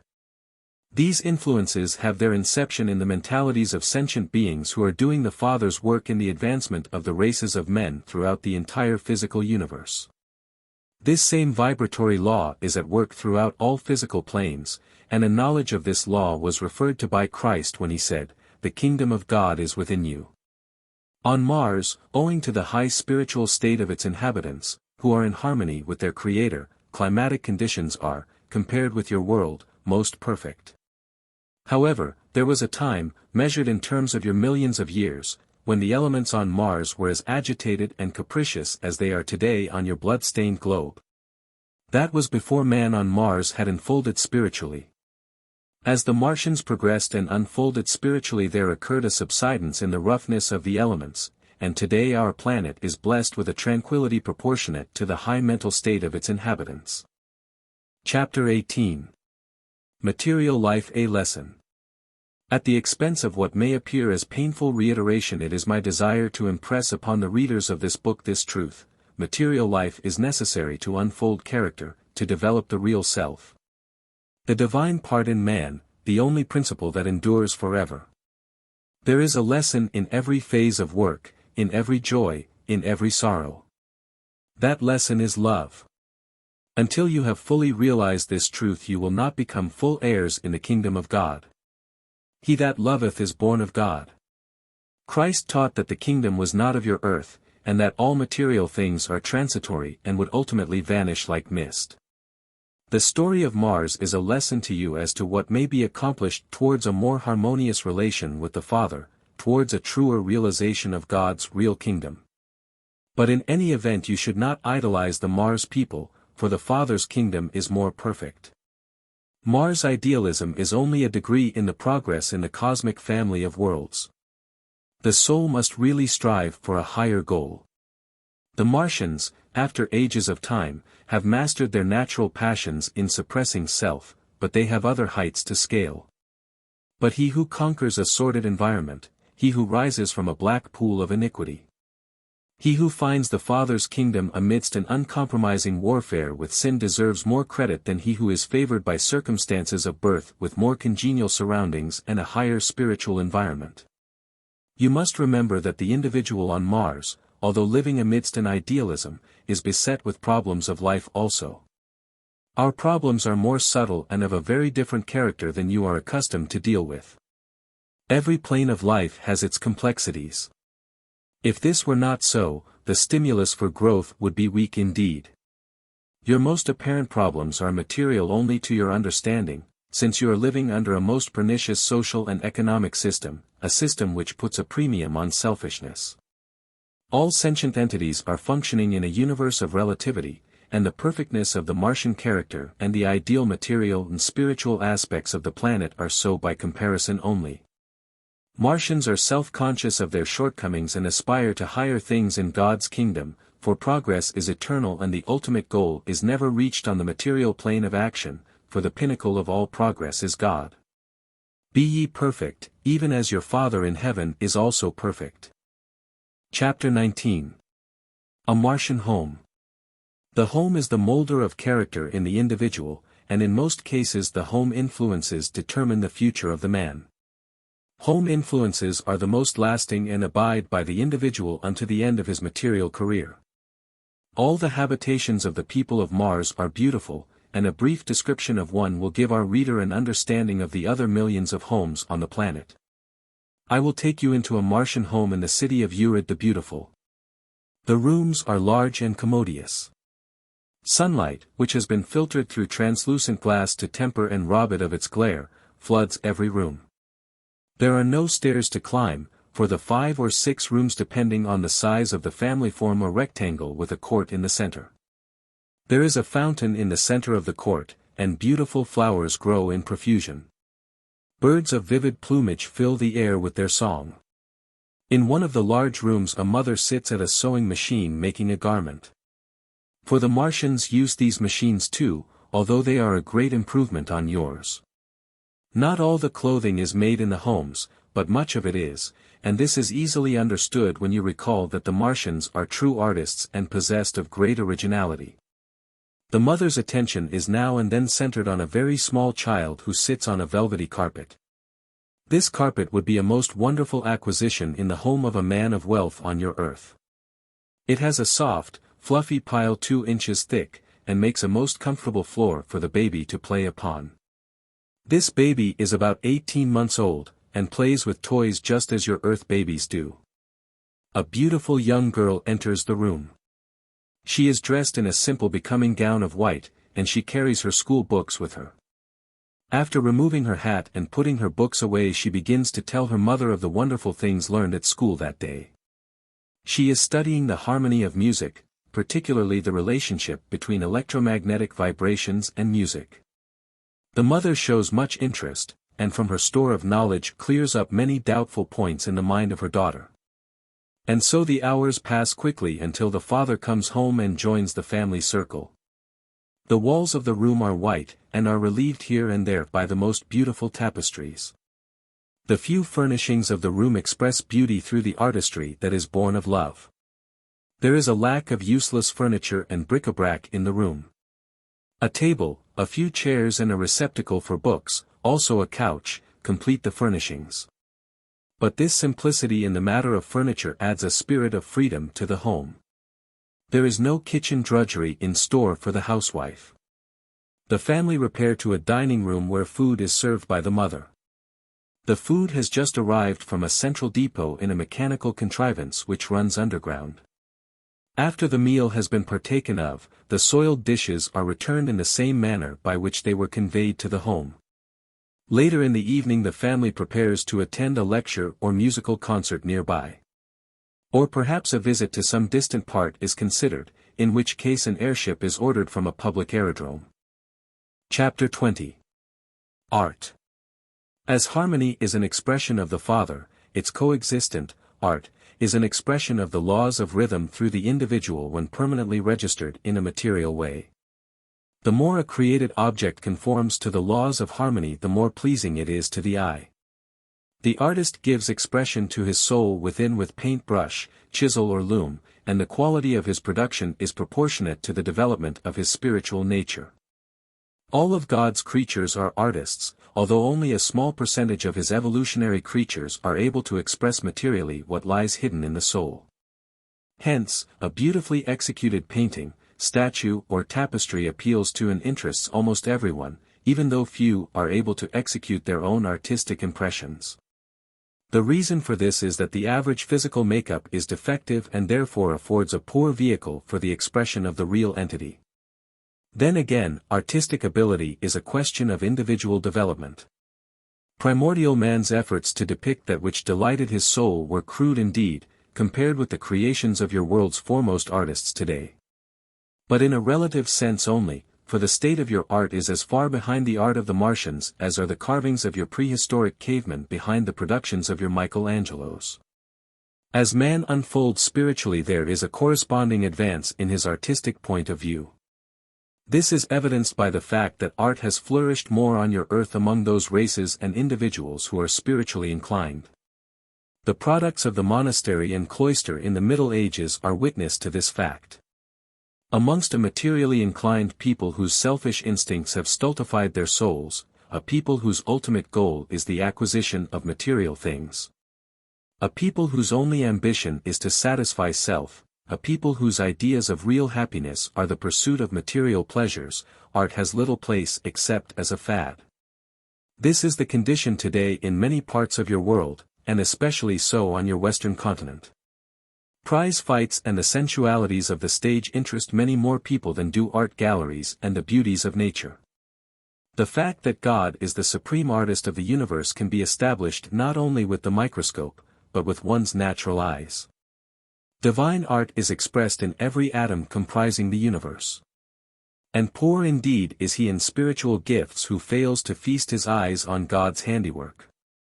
As art is an expression of God's law of harmony, it can be said that its development on Mars has been a stimulus to the development of every line of planetary activity and enters into every phase of Martian social and industrial system. As every one of God's creatures is an artist in the making, every Martian is a developed artist. Hence, every product of the loom or forge on our planet is an artistic production, and reflects in a material way the soul of the Creator. The incentive before the Martian is to work for the pleasure of working, which in ultimate analysis is God's work. Of course, such a system of industrial activity would be impossible among a partially developed people. Art on Mars typifies man's spiritual and material progress on this planet. This planet's past history and present achievements are woven into the products of the looms. The warp and woof of our beautiful tapestries, so much in evidence in every home, express the spirituality of the Martian people, as do also the creations of the Martian sculptors, and the works of those who use brush and paint. Some of the most beautiful productions of Mars art in painting, sculpture or tapestry depict the scenes and various episodes incident to Christ's visit to Mars 10,000 years ago. They show many wonderful works of the Master, but we do not call them miracles for, as later art shows, the leaders of Martian spiritual attainment were and are true disciples and do also the works of the Master. Mars' past has been one of achievement spiritually, and naturally in a material way also, so when the Martian artist weaves the story of the past in his loom there are no misgivings, for the Martian past is not fraught with hate, sin and suffering. Chapter 21. Scientific Sophistry. For we are of yesterday, and know nothing, because our days upon earth are a shadow. Job 8 verse 9. The term, scientific sophistry, well fits your multitude of theories concerning truth. Science which connotes a higher wisdom of hidden things has degenerated on your earth from its original purpose, the overthrow of ignorance and superstition and the development among intelligent beings of a near approximation of ultimate truth, to an orthodox dogmatism, which today is on a par with the unreality which this selfsame science has sought to eliminate from the shallowness of the human mind. It is quite true that the modern scientific method of investigation, that is, along the lines of observation, followed by the formation of a theory, and finally by demonstration, has resulted in the release of millions of souls from a darker thraldom than that which now besets them, but nevertheless, the human race on your planet now undergoing its probationary experience is to be pitied for its blindness in matters of real import, namely spiritual truths. Your scientific methods instead of leading you onward towards the central sun of spiritual enlightenment has so beclouded your vision that your race today, that is, the so-called enlightened and learned portions of your population, have been deflected from the main path, and they will soon find themselves pursuing an illusionary will-o'-the-wisp. Another result of the adoption of the modern scientific method has been the tendency of those endeavoring to bring light into the dark nooks and crannies of human existence, to immerse themselves in an abysmal materialism from which rescue is almost hopeless. This condition is the result of a loss of spiritual vision, and is the final effort on the part of scientists to explain the riddle of human existence in accordance with a cleverly thought out, but most amazingly deficient, mechanistic conception of life. Since the inception of modern science on your earth, based on the scientific method of investigation, its devotees adopted a spirit of skepticism concerning all problems of human activity not susceptible to measurement with the foot rule, or analysis with the test tube, with the result that the newer science of psychology was invented to supply a reasonable and material explanation for the subtle and mystifying phenomena of the human mind. That the conceivers of this science of psychology have been successful is attested by the many remarkable explanations given to account for everyday manifestations of human and animal mentality. I will venture to say that this idea applies to all branches of modern science, as there seems to be no class of phenomena in the entire universe, whether in the realm of chemistry, physics or psychology, but what can be clearly elucidated to the satisfaction of all scientists with the aid of an adequate terminology. So, today your science in final analysis, has degenerated into a system of clever word juggling. It is true there are today in the ranks of your foremost investigators and God-inspired men who are seeking truth. Their names and their achievements will be treasured by a grateful posterity, and it is to be regretted that their declarations, based upon tireless investigation and honest opinion, are derided by their fellow workers in the realm of truth. All your scientific theories are based upon certain postulates that in time are out of agreement with observed facts, and you are compelled to cast those postulates aside, adopt others and theorize anew. This fruitless search for truth must go on until a divergence is made from the blind trail and the right path is found that will lead you to the ultimate goal. Be not surprised, then, that the revelations in this book will meet with the usual criticisms launched at every new idea of truth that has been given to your world from the time man first walked erect and beheld the stars in the firmament of God. Error must and will dissolve presently in the presence of truth, which will abide with you for all time. Help hasten the day of the Lord.